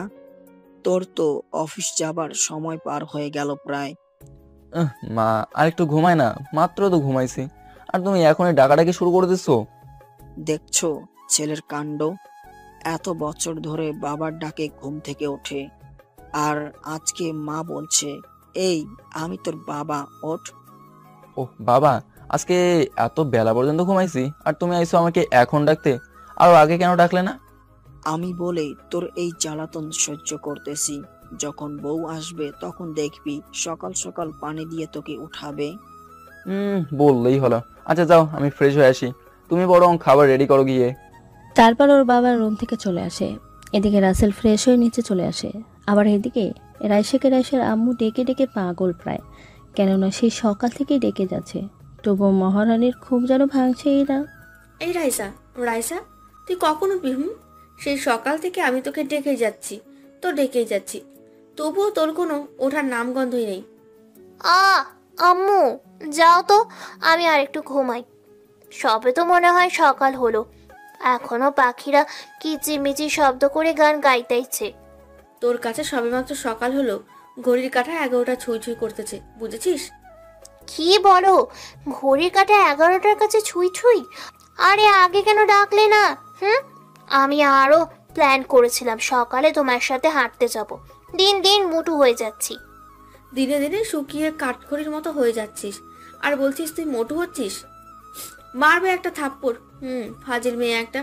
তাড়াতাড়ি উঠে আয়, খাবার মনে হয় ঠান্ডা হয়ে গেছে। আমি বরং তাড়াতাড়ি গিয়ে গরম করি, তুই আয়। ঠিক আছে আম্মু, আমি একটু পরে আসতেছি। হয়েছে, একদম ঘুম পাগলি, ঘুম ছাড়া যেন কিছুই বোঝে না। রহিমা চৌধুরী উপরের কথাগুলো বলতে বলতে নিচে চলে আসে। আজকে তার ছুটি, তাই মেয়েকে একটু সময় দিতে পারলো। একটু পরে রাইসা এসে খাবার খেয়ে দৌড়াতে দৌড়াতে বলে, আম্মু আমি গেলাম, তুমি থাকো। আমার বন্ধুরা মনে হয় আমার জন্য রেগে বম হয়ে গেছে। আজকে আমরা ভার্সিটিতে ভর্তির জন্য আবেদন করব। আচ্ছা যা, তবে খাবারগুলো খেয়ে গেলেই কিন্তু পারতি। আমার হাতে এত সময় নেই, এমনিতেই আমার অনেক দেরি হয়ে গেছে। রাইসা কথাগুলো বলি সেখান থেকে সোজা ওর বান্ধবীর কাছে চলে আসে। রাইসাকে দেখে ওর বান্ধবীরা রাগে ফুসফুস করতে থাকে। রাগিনীদের দেখতে খুব কিউট লাগছে, কেননা রাইসার 4টা বান্ধবী, সবগুলাই কিউটে টিপ্পা, আবার টাকাওলাও, বাবার একমাত্র আদরের রাজকন্যা। সবাই প্রাইভেট কার নিয়ে এসেছে। কি সোনা পাখি, তোমার এখন আসার সময় হলো বুঝি? আর একটু ঘুমালেই কিন্তু পারতি। জানু, তোরা এমন কেন? আমি একটু ঘুমাই বলে এভাবে বলবি? জানিস আমি মাত্র আমার কলিজাকে নিয়ে স্বপ্ন দেখতেছি, আর ঠিক তখনই আম্মু এসে ডেকে ডেকে আমার ঘুমের 12টা বাজিয়ে দিয়েছে। তুই সারা জীবন শুধু স্বপ্ন দেখেই যেতে হবে, রাসেলকে আর কোনোদিন পাবি না। সেই তো গেছে, কই তোর তো কোনো খবর নিল না। দেখ, আমার রাসেল আমার কাছে একদিন ঠিক ফিরে আসবে, কেননা আমার মন বলছে রাসেল আমাকে ছাড়া থাকতেই পারবে না। জানিস আমি ওকে বড্ড বেশি ভালোবাসি। সেটাই তো আমরা সে কবে থেকে দেখে আসতেছি। এখন আল্লাহ তোর পাগলটাকে তোর কাছে এনে দিলে আমরা বাঁচি, না হলে তো প্রতিদিন তার কথা শুনতে শুনতে কান ঝালা ফেলা হয়ে যাবে। আমার রাসেলকে দেখে তোরা ফিদা হয়ে যাবি, দেখিস। হ্যাঁ, তোমার জানতো বোম্বে সালমান খান, যে তাকে দেখেই আমরা ফিদা হয়ে যাব। তারপর সে একটা দারোয়ানের ছেলে। মিহি, তুই আমার রাসেলকে আবার দারোয়ানের ছেলে বলি? ও গরিব বলে সেটা ওকে বারবার বলতে হবে? থাক তোরা, গেলাম আমি। মিহি রাসেলকে দারোয়ানের ছেলে বলাতে খুব রেগে যায়। বান্ধবীরা বলেই কিছুই বলল না, রাগ দেখিয়ে সোজা বাসা চলে আসে। না, পাগলিটা খেপেছে। কেন যে রাসেল ভাইয়াকে দারোয়ানের ছেলে বলতে গেলাম, দেখ ভাল লাগে না, আজকেও হলো না। এই সবাই বাসায় চল, মহারানীর রাগ কমলে তারপর আবেদন করতে হবে। তারপর ওরা সবাই বাসায় চলে যায়। এদিকে রাইসাকে এইভাবে রাগে লাল হয়ে বাসায় আসতে দেখে রহিমা চৌধুরী বলে, কিরে মা, তুই না সবেমাত্র গেলি, আবার এমন রাগে লাল হয়ে বাসায় আসলি কেন? কারোর সাথে কি কিছু হয়েছে নাকি? হামু, আমার পাগলটা দারোয়ানের ছেলে বলে সেটা কি বারবার বলে আমাকে মনে করিয়ে দিতে হবে? ও দারোয়ানের ছেলে বলে কি মানুষ না? ওর কি কোনো অধিকার নেই আমাকে ভালোবাসার?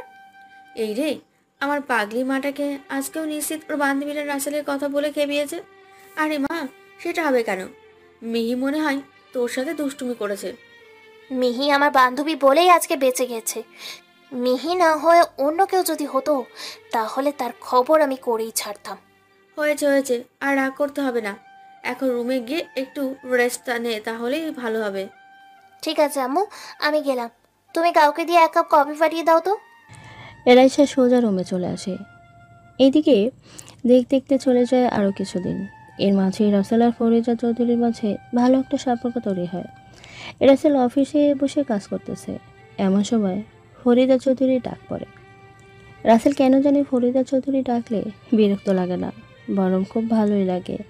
মনে হয় সারাক্ষণ তার সামনে বসে থাকুক, জানে না রাসেল সেইটা কেন। ম্যাডাম, আমাকে আপনি ডেকেছেন? কোনো দরকার আছে নাকি? বারে, তোকে বুঝি সব সময় কাজের জন্য ডাকতে পারবো, তাছাড়া বুঝি ডাকতে পারবো না? না, ঠিক সেইটা তো না। তুমি তো আমাকে কাজ ছাড়া ডাকো না, তাই জিজ্ঞেস করলাম আর কি। শোনো রাসেল, আমার একটা ছেলে ছিল, হারিয়ে গেছে আমার থেকে। ও থাকলে হয়তো তোমার মতোই হতো। তাই তুই যদি আমাকে ম্যাডাম না বলে মা বলে ডাকিস, খুবই খুশি হতাম। এটা কোনো ব্যাপার না, আমারও মা নেই। আমি ছোটবেলা থেকেই আমার বাবার কাছে বড় হয়েছি। আমি তাহলে তোমাকে আম্মু বলে ডাকবো, কেমন? হুম, এখন তাহলে চল, মা ছেলে বাইরে থেকে কিছু কেনাকাটা করে আসি। আর হ্যাঁ, ভালো কথা, তোকে আর আমাকে ঢাকায় বদলি করা হয়েছে। কালকে আমাদের সেখানে যেতে হবে। আচ্ছা, সমস্যা নেই, এটা তো আমার জন্য ভালোই হলো। কেননা বাবা বলেছে আমাকে ঢাকায় যেতে হবে, আর আমিও ঢাবিতে চান্স পেয়েছি। আসলে রাসেল ডাবিতে পড়ার জন্য আবেদন করেছিল। ছাত্র ভালো হবার জন্য টিকে যায়। এদিকে রাইসার বান্ধবীরাও টিকেছে। হো, তাহলে তো ভালোই হলো। আচ্ছা, এখন তাহলে চল, তোর জীবনের গল্প আমি অন্য একদিন শুনবো, কেমন? ঠিক আছে আম্মু। তারপর ওরা দুজন গাড়ি নিয়ে পাশের একটা শপিং মলে চলে আসে। ফরিদা চৌধুরী অনেক কিছু কেনে, সাথে নিজের পছন্দ রাসেলের জন্য অনেকগুলো ড্রেস কেনে। রাসেল নিতে চায়নি, তবুও ছেলে বলে কথা দিতে তো হবেই, তাই না? রাসেল, তোকে এটাতে দারুণ মানাবে, একদম হিরোর মতন। ভাগ্যিস আমার মা বেঁচে নেই, না হলে তো দেখেই পড়ে যেত। আম্মু, তুমি যে কি যে বলো না। আচ্ছা চলো, কিছু খেয়ে নেই, ক্ষুধায় আমার পেটের মধ্যে ইঁদুর দৌড়াদৌড়ি করতেছে। ঠিক আছে, চল, আমরা পাশের একটা রেস্টুরেন্টে গিয়ে খাবার খেয়ে নিই, কেমন? তারপর ওরা একটা পাশের রেস্টুরেন্টে গিয়ে একটা টেবিলে বসে খাবার অর্ডার করে। আবার এই রেস্টুরেন্টে রাসেলের বাবাও বসে আছে। ভাগ্য সাইনা দেবার কারণে দুজনেরই দেখা হলো না। রাসেল খাবার খাওয়া শেষ করে বিল মিটিয়ে ওর মাকে বাসায় নামিয়ে দিয়ে নিজের বাসায় চলে আসে। ফরিদা চৌধুরী খুব করে ওকে তার বাড়িতে যেতে বলেছে, কিন্তু রাসেল যায়নি। বাড়িতে ওর বাবা একা আছে, চিন্তা করবে বলে রাসেল বাড়িতে চলে আসে। কি রে বাবা, আজকে এত দেরি হলো কেন? আসলে বাবা, আমি আজকে আম্মুর সাথে শপিং করতে গেছিলাম। এই দেখো, আম্মু আমার আর তোমার জন্য নিজে পছন্দ করে কত কি কিনে দিছে। রাসেলের কথা শুনে ওর বাবার জন্য আকাশ থেকে জমিনে পড়েছে এমন অবস্থা। কেননা ওর মা সেই ছোটবেলা থেকেই নেই, তাহলে এখন কোথা থেকে আসবে? কথাটা বরাবরই ভাবনার বিষয়, তাই না? কি রে বাবা, তুই কি পাগল হয়ে গেলি? তা না হলে তোর মা সেই ছোটবেলা থেকে আমাদের সাথে নেই, তুই তাকে কোথায় পেলি? হুম। আরে বাবা, এটা সেরকম না। আমি যেই অফিসে চাকরি করি সেই অফিসের ম্যাডামের হারিয়ে যাওয়া ছেলের মতোই নাকি আমি, তাই আমাকে তাকে মা বলতে বলেছে। আর আমি আম্মুর আদরের অভাবটুকু পূরণ করতে তাকে আম্মু বলি। ও, তাহলে তো ভালোই, তুই তাও একটা মা পেয়ে গেলি, আর আমি তো কিছুই পেলাম না। বাবা থামো, এভাবে বলে আমার পাঠক পাঠিকাদের সামনে আমাকে ছোট্ট করিও না। এই বয়সে বলছো কি পেলাম? এই ফাজিল ছেলে, তুই শুধু শুধু এসব কথা ভাবস, তাই না? মেরে একেবারে শেষ করে দেব, ফাজিল একটা। রাসেলের বাবা রাসেলের কান টেনে নিয়ে উপরের কথাগুলো বলে। রাসেলও হাসতে হাসতে সেখান থেকে সোজা রুমে চলে আসে। এভাবে দেখতে দেখতে দিনটি পার হয়ে যায়। রাসেল ওর বাবাকে নিয়ে ফ্লাইটে ঢাকা এসে ওদের বাসায় এসে ওঠে। রাসেলের বাবা বাসা দেখে তো অবাক না হয়ে পারল না, কেননা বাড়িটা এত সুন্দর করে সাজানো যেটা বলে বোঝানো যাবে না। বাবা, তোমার কি এই বাড়িটা পছন্দ হয়েছে? এটা আমি তোমার জন্য কিনেছি। কি বলিস? তুই আমার জন্য এই বাড়িটা কিনেছিস? আমি তো কিছুই বুঝতেছি না, কি বলছিস তুই? রে, আমি কি বলতে কি বলে ফেলেছি। আরেকটু হলেই তো বাবার কাছে ধরা পড়েই গেছিলাম।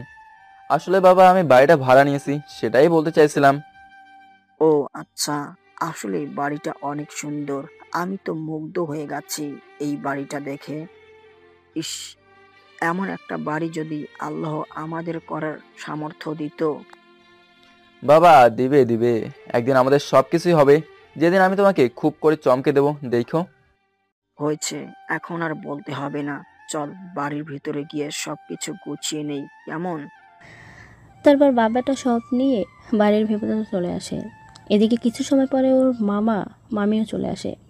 ওরা ওদের বাড়িতে থাকতে চেয়েছিল, কিন্তু রাসেল সেটা শোনেনি, তাই এখানেই থাকতে এসেছে একসাথে। রাসেল, তোমার সাথে না পেরে চলে আসলাম। আমাদের বাড়িতে থাকলে কি এমন হতো শুনি? হ্যাঁ, আমরা বাবা ছেলে তোমাদের বাড়িতে গিয়ে থাকি, আর সবাই আমাদের বলুক ঘর জামাই থাকতে এসেছে, তাই না? ওরে বাবা, তাহলে আমরা যে তোমাদের বাড়িতে থাকতে এলাম সেটার জন্য সবাই কি বলবে? কি আর বলবে, আমি তোমার মাকে বিয়ে করলে তো তুমি আমার মেয়েই হলে, তাই না? সেই সুবাদে দাঁড়ায় মামা আমার ঘর জামাই। কি, আমি ঘর জামাই? দাঁড়া, তোকে দেখাচ্ছি মজা। ফাজিলটা সব সময় আমাকে জ্বালাবে। হয়েছে, এবার থামো। রাসেল, তুমি গিয়ে ফ্রেশ হয়ে নাও, কেমন?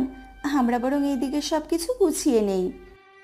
ঠিক আছে, আর মামা আমার কিন্তু কালকে ঢাবিতে ভর্তির সব কাজ শেষ করতে যেতে হবে। আচ্ছা ঠিক আছে, আমি তোকে নিয়ে যাবনি। আর ফারিয়া বোনের মেয়েও তো ঢাবিতে চান্স পেয়েছে। হ্যাঁ, আপু বলল রাইসা নাকি ঢাবিতেই চান্স পেয়েছে। আপা রাইসাকে সময় দিতে পারে না, সারাক্ষণ শুধু আকাশেই উড়ে বেড়ায়। তাহলে তো ভালোই হলো, মামের বোনের মেয়ে তাহলে আমার খালাতো বোন। মামা কি বলো, একটা রিস্ক নিয়েই নেই? রিস্ক নিতে হবে না, তুই শুধু একবার বল, আমি আবাকে বলে রাইসের সাথে তোর বিয়ে ব্যবস্থা করতেছি। না মামা, আমার জন্য সেই ছোট্ট থেকে কেউ একজন অধীর আগ্রহ নিয়ে পথ চেয়ে বসে আছে। তার মনের কোণে জমে থাকা স্বপ্নগুলোকে আমি ভেঙে দিতে পারি না। ঠিক আছে, তবে বাপজান, আমার ভাগ্নি কিন্তু মাশাআল্লাহ সিনেমার নায়িকাদের থেকেও বেশি সুন্দর। তাহলে তো আমি তার সাথে কখনো দেখাই করব না, কেননা আমি অন্য মেয়ের মায়ায় নিজেকে জড়িয়ে আমার পিচ্চি পরিটাকে ভুলে যাই। আচ্ছা ঠিক আছে, যা হবার সামনে হবে, তুমি গিয়ে ফ্রেশ হয়ে নাও। তারপর রাসেল ভিতরে গিয়ে ফ্রেশ হয়ে নেয়। এদিকে মিসেস রহিমা চৌধুরী আর আশরাফ চৌধুরী সোফায় বসে কথা বলতেছিল। এমন সময় রাইসা চলে আসে। কি ব্যাপার আম্মা জান, এত খুশি খুশি কেন দেখাচ্ছে শুনি? খুশি খুশি কেন লাগবে না? আজকে না খালামণিরা ঢাকায় এসেছে, আর এখন থেকে এখানেই থাকবে, আর আমি গিয়ে খালামণির সাথে জমিয়ে আড্ডা দিতে পারবো। ওরে বাবা, আমার তো মনেই ছিল না, তার জন্য এত খুশি। আচ্ছা যাস। আমি তাহলে এক্ষুনি গিয়ে ঘুরে আসি, কি বলো বাবা? আর না যেতে দিলে কিন্তু আমি সেই রাগ করব, বলে দিলাম। আচ্ছা মা যা, তোকে মানা করলো বুঝি আমার কথা শুনবে? সেটাই তো, তুমি জানোই তো তোমার আম্মা জান কোনো কথাই শোনে না। রাইসা কথাটা বলে সেখান থেকে দৌড়ে চলে যায়। আর এইদিকে ওর বাবা হাসতে হাসতে বলতে থাকে, দেখলে রহিমা, আসলে আমার মেয়েটা পাগলে, কখন যে কি করে বসে নিজেই জানে না। মেয়েকে তো তুমি এমন করে তৈরি করেছো, এখন তো দুষ্টুমি একটু না অনেকটাই সহ্য করতে হবে। সহ্য তো করতে হবে, মেয়ে তো আমার নাকি। আচ্ছা বাদ দাও, আর একটা কোম্পানির সাথে কাজ করে খুব ভালো লাভ হচ্ছে। তাহলে তো ভালোই, আমাদের কোম্পানি আরো বড় হতে পারবে। তা সেই কোম্পানির নাম কি? আর কে গ্রুপ অফ কোম্পানি, আর এটা দেশের সবচেয়ে ধনী লোকের কোম্পানি। আর সবচেয়ে অবাক কাণ্ড হলো এই কোম্পানির মালিক একজন অল্প বয়স্ক যুবক। ও, ছেলেটা কঠোর পরিশ্রম করেছে, তাই হয়তো আজকে এত এত নামটা অর্জন করতে পেরেছে। এভাবে দুজন কথা বলতে থাকে। এদিকে রাইসা সোজা রসেলের বাড়ির ঠিকানায় চলে আসে। বাড়ির ভেতরে এসে দেখতে পায় ওর খালা সোফায় বসে আছে। রাইসা দৌড়ে গিয়ে ওর খালামণিকে জড়িয়ে ধরে। খালামণি, কেমন আছো তোমরা? আমরা অনেক ভালো আছি রে মা, তা তুই কেমন আছিস শুনি? আমি অনেক ভালো আছি, তোমাকে দেখতে খুব মন চাইছিল, তাই তো বাবা মাকে বলেই চলে আসলাম। এসেছিস, ভালো করেছিস। কতদিন হলো তোকে দেখি না, সে কবে দেখেছিলাম আর আজকে দেখতেছি। আর বলিও না, পড়াশুনো আর বাবা মায়ের আদরের জন্য কোথাও যাওয়া হয় না। এভাবে ওরা অনেক কথা বলে। তারপর সবাই একসাথে খাবার খেয়ে নেয়, শুধু রাসেল ছাড়া, কেননা রাসেল খুবই আছে, তাই ওর মামি ডাকেনি। মামি, আমি তো শুনেছি তোমার একটা ভাগিনে আছে, আর সে নাকি আমার নানুকে বিয়ে করতে চায়। সেই আশিকটাকে তো দেখছি না। রাইসার এমন কথা শুনে সবাই হো হো করে এসে দেয়। আর রাইসার উদ্দেশ্যে ওর খালা মিসেস ফারিয়া চৌধুরী বলে ওঠে, ওই ফাজিলটার কথা আর বলিস না মা, সারাক্ষণ আমাকে এটা সেটা বলে জ্বালিয়ে মারে, একদম ফাজিলের হাড্ডি। ও এখন ঘুমাচ্ছে, যা দেখে আয়।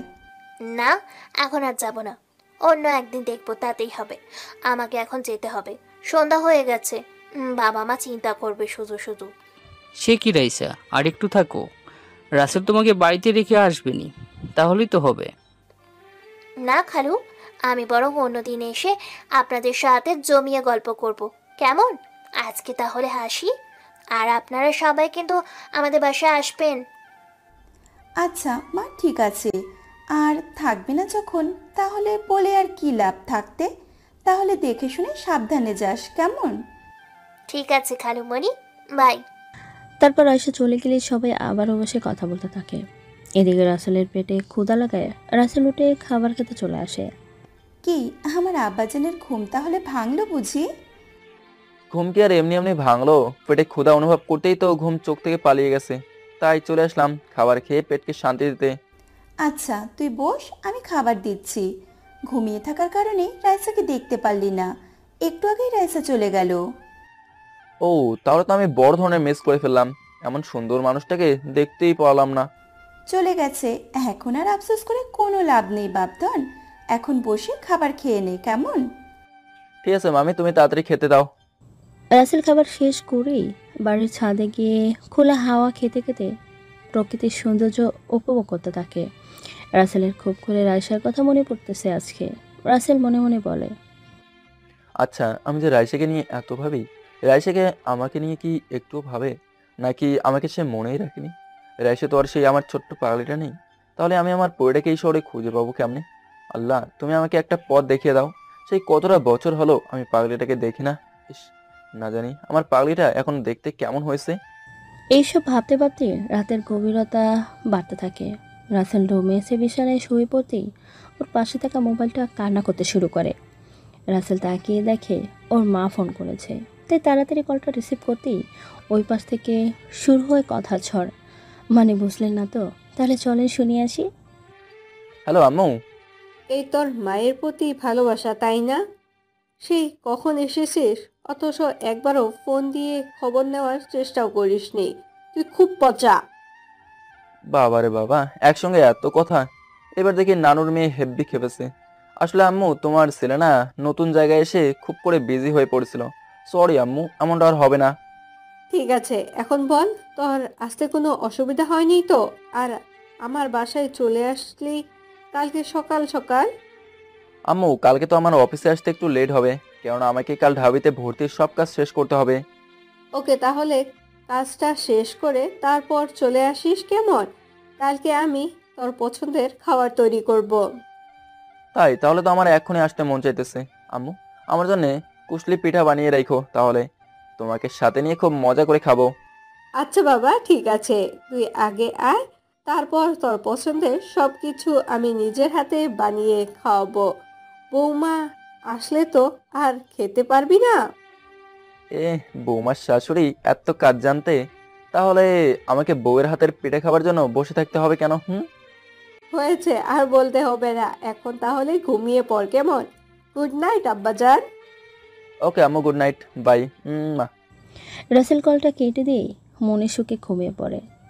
সকালে ফজরের আজানের সাথে ঘুম পেকে যায়। রাসেলের ঘুম থেকে উঠে মসজিদে গিয়ে নামাজটা আদায় করে আসে।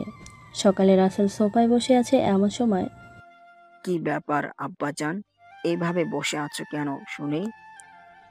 না বাবা, এমনি বসে আছি, নামাজ পড়ে এসেই এখানে বসেছি, আর রুমে যাইনি তো তাই। ও আচ্ছা রাসেল, আজকে আমি এক জায়গায় যাব, তুই যেন কোনো চিন্তা করিস না, কেমন?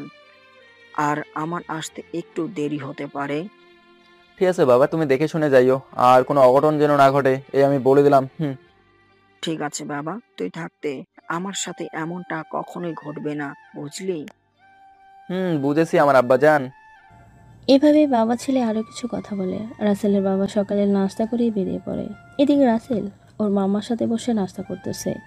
ওর মামা বারবার ওর দিকে তাকিয়ে দেখছে, সেটা রাসেল বুঝতে পেরে জিজ্ঞেস করে, কি গো মেয়ের জামাই, তোমার কি আমাকে নিয়ে কোনো সমস্যা হয়েছে নাকি?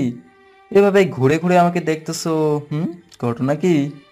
ঘটনা আসলে এটা, আমি ভাবছি তুই কি আমার আব্বাজান নাকি অন্য কেউ। মামা, তুমি দেখছো না আমি তোমাদের আদরের ফাজিল আব্বাজান, নাকি এই বয়সে চোখের 12টা বাজিয়ে ফেলেছো? ও মামি গো, তোমার স্বামী শেষ, দেখো এখনই চোখে দেখতে পারে না, তোমার কি হবে গো? এই ফাজিল চুপ কর, তোর এই অবস্থা কেন? কি পোশাক পরেছিস? হ্যাঁ আব্বাজান, তুমি এটা কি পোশাক পরেছো? এই পোশাক দেখে তো আমার আব্বাজান তোমাকে দেখেই পছন্দ করবে না। শোনো আমার মেয়ে, আমি তো এটাই চাই, কারণ আমাকে কোনো মেয়ে যদি পছন্দ করে ভুলিয়ে ভালিয়ে পটিয়ে নেয়, তাহলে আমার রাইসার কি হবে? কোথায় যাবে আমার সেই ছোট্টবেলার প্রেম? তাই তো এই পোশাক যেন কেউ আমাকে পছন্দ না করে। ওরে বাপজান, তুমি এত বুদ্ধি নিয়ে রাইতে ঘুমাও কিভাবে? আমাকে একটু বইলো তো। দেখো, সবাই যেন গ্রামের খ্যাত ভেবে তোমাকে আবার অপমানের বন্যায় ভাসিয়ে না দেয়। এভাবে কথা বলে রাসেল ভার্সিটির উদ্দেশ্যে বেরিয়ে পড়ে। রাস্তায় হঠাৎ রাসেল চোখ আটকে যায় একটা মেয়ের উপরে। মেয়েটা একটা বৃদ্ধা মানুষকে গাড়ি থামিয়ে রাস্তা পার করে দিচ্ছে। মেয়েটার এমন সাহায্যের মনোভাব দেখে রাসেলের মনে গেঁথে যায় অচেনা সেই মেয়েটির রূপ। মাশাআল্লাহ, যেমন তার রূপের গঠন তেমন তার মন। রাসেল ধীরে ধীরে ভার্সিটিতে চলে আসে। গেটে ঢুকতে নেবে ঠিক এমন সময় ঠাস। কি মনে করছেন আপনারা? আমাদের হিরো সাহেব পড়ে গেছে? আরে না, সামনের মেয়েটা রাসেলের সাথে ধাক্কা খেয়ে পড়ে গেছে। রাসেল তো মেয়েটার দিকে তাকিয়ে অবাক হয়ে আছে, কেননা ইয়ার কেউ না, সেই অচেনা মেয়েটি। রাসেলের ধ্যান ভাঙে রাইসার 3 কেজি ওজনের একটা থাপ্পড় খেয়ে। এই, তোর সাহস কি করে হয় আমার সাথে ধাক্কা খাওয়ার? কোন জঙ্গল থেকে উঠে এসেছিস বলতো, শালা জঙ্গলি একটা। রাইসার কথা জবাবে রাসেল কিছুই বলার আগে রাইসার আগে গজগজ করতে করতে সেখান থেকে চলে আসে।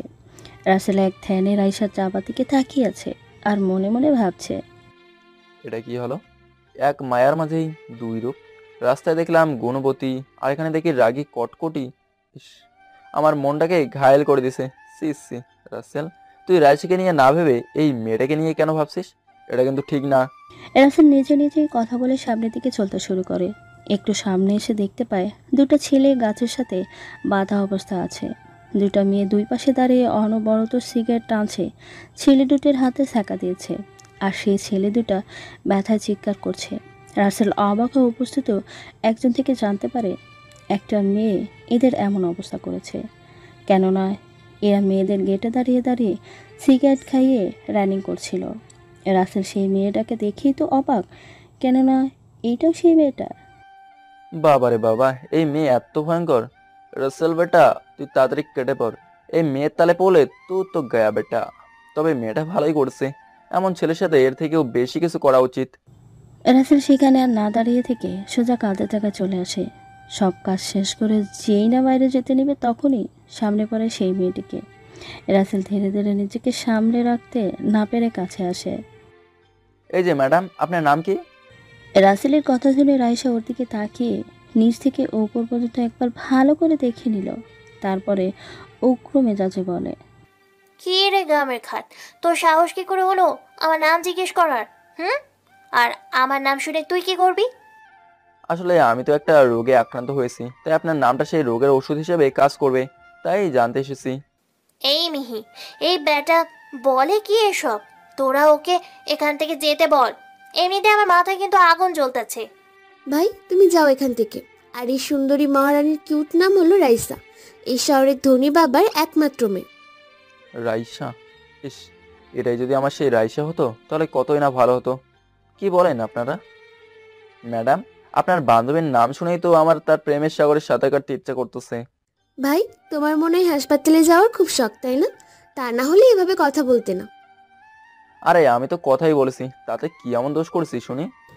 আসলে রাইসা সেই ছোট্ট থেকে একটা ছেলেকে ভালোবাসে, আর সেই ভালোবাসাকে আঁকড়ে ধরে আজও বেঁচে আছে। তুমি ছাড়া এই পর্যন্ত ওকে 199 জন পছন্দ করেছে। তোমাকে দিয়ে আজকে ডবল সেঞ্চুরি পূরণ হলো। কপাল ভালো তুমি এখনো টিকে আছো, নাহলে তোমার অবস্থা এখন কি যে হতো কে জানে। ওরে বাবা, এত ডেঞ্জারাস তাহলে? আচ্ছা ঠিক আছে, এটুকু উপকার এর কথার জন্য ধন্যবাদ। দোয়া করি আপনার সবকটা যেন ডজন ডজন সন্তানের জননী হতে পারেন। রাসেল এই কথাটা বলি তো সেখান থেকে একটা ভো ধরে বাইরের দিকে চলে আসে।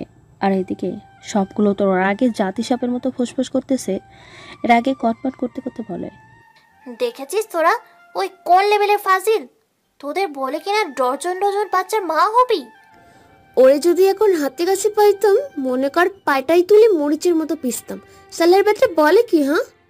হয়েছে, আরো জ্ঞান দে ওকে যাইয়া। ওকে তো পরে দেখে নিব। চল এখন বাসায় যাওয়া যাক। আমার পাগলটাকে যে কবে সামনে পাবো কে জানে। আচ্ছা রাইসা, আমি এটা বুঝি না, তুই এখনো ওর পেছনে কেন পড়ে আছিস? তোর কি মনে হয় ওই ছেলে এখনো তোর জন্য বসে আছে? দেখ গিয়ে বিয়ে করে 2-3 সন্তানের বাবা হয়ে গেছে। না রে, এটা কখনোই হতে পারে না। আমি আমার রাসেলকে চিনি, ও শুধু আমার জন্যই এই দুনিয়ায় এসেছে।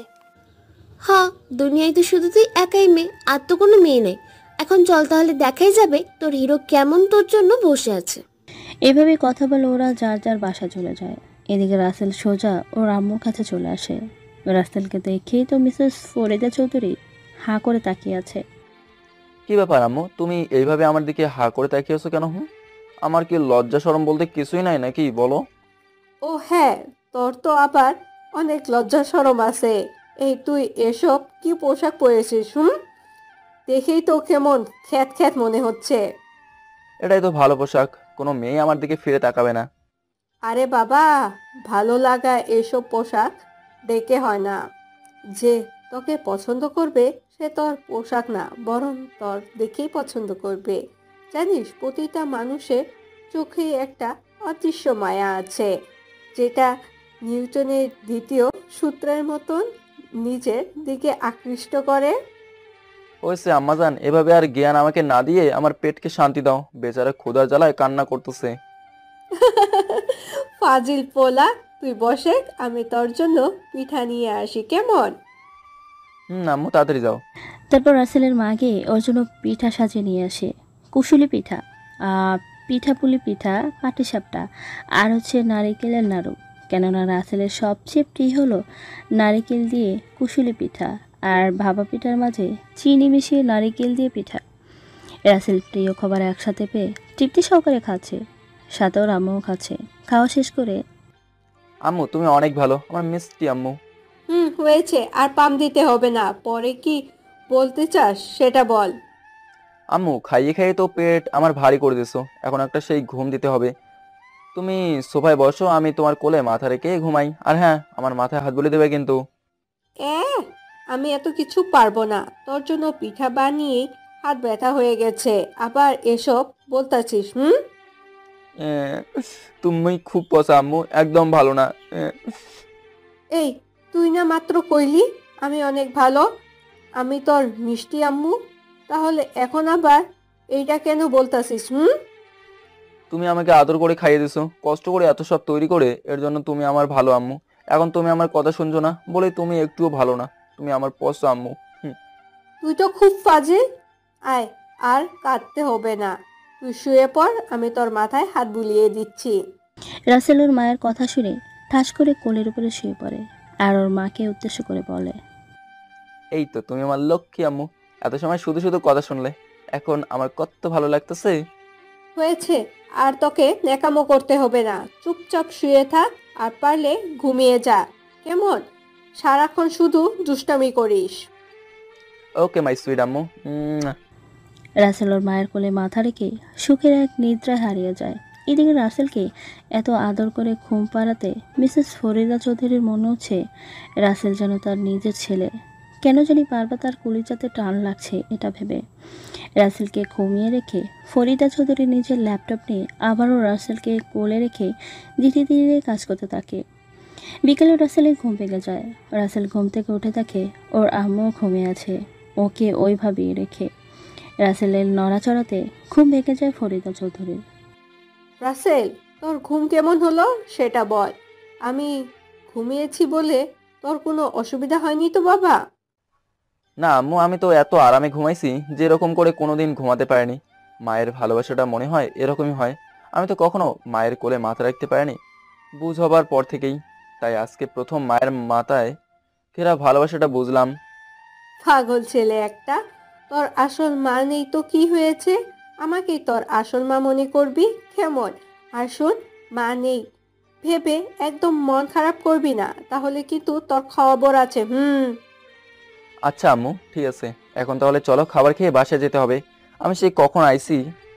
রাসেল, আজকের রাতটা আমার কাছে থেকে যা না, প্রতিটা দিন তো তোর বাবার কাছেই থাকিস। না আম্মু, বাবা আমাকে ছাড়া ঘুমাতেই পারে না, কেননা মা চলে যাওয়ার পর থেকে বাবা আমাকে তার বাহুডোরে আগলে রেখেছে।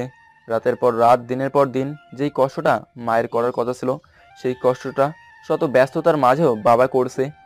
তোর মুখে তোর বাবার কথা শুনে আমার খুব করে এই মহৎ মানুষটাকে দেখতে ইচ্ছে করতেছে। দেখবে কি করে, তোমাকে তো আমি আসতে বলি, তুমি তো আসোই না। তোমার তো ব্যবসার কাজে বিজি থাকতেই ভালো লাগে। হুম, করতে তো হবে। এইসব কিছু আমার স্বামীর সন্তানের জন্য গুছিয়ে রেখেছি, তাতে ফিরে পেলে আমি সব কিছু থেকে মুক্তি পাই।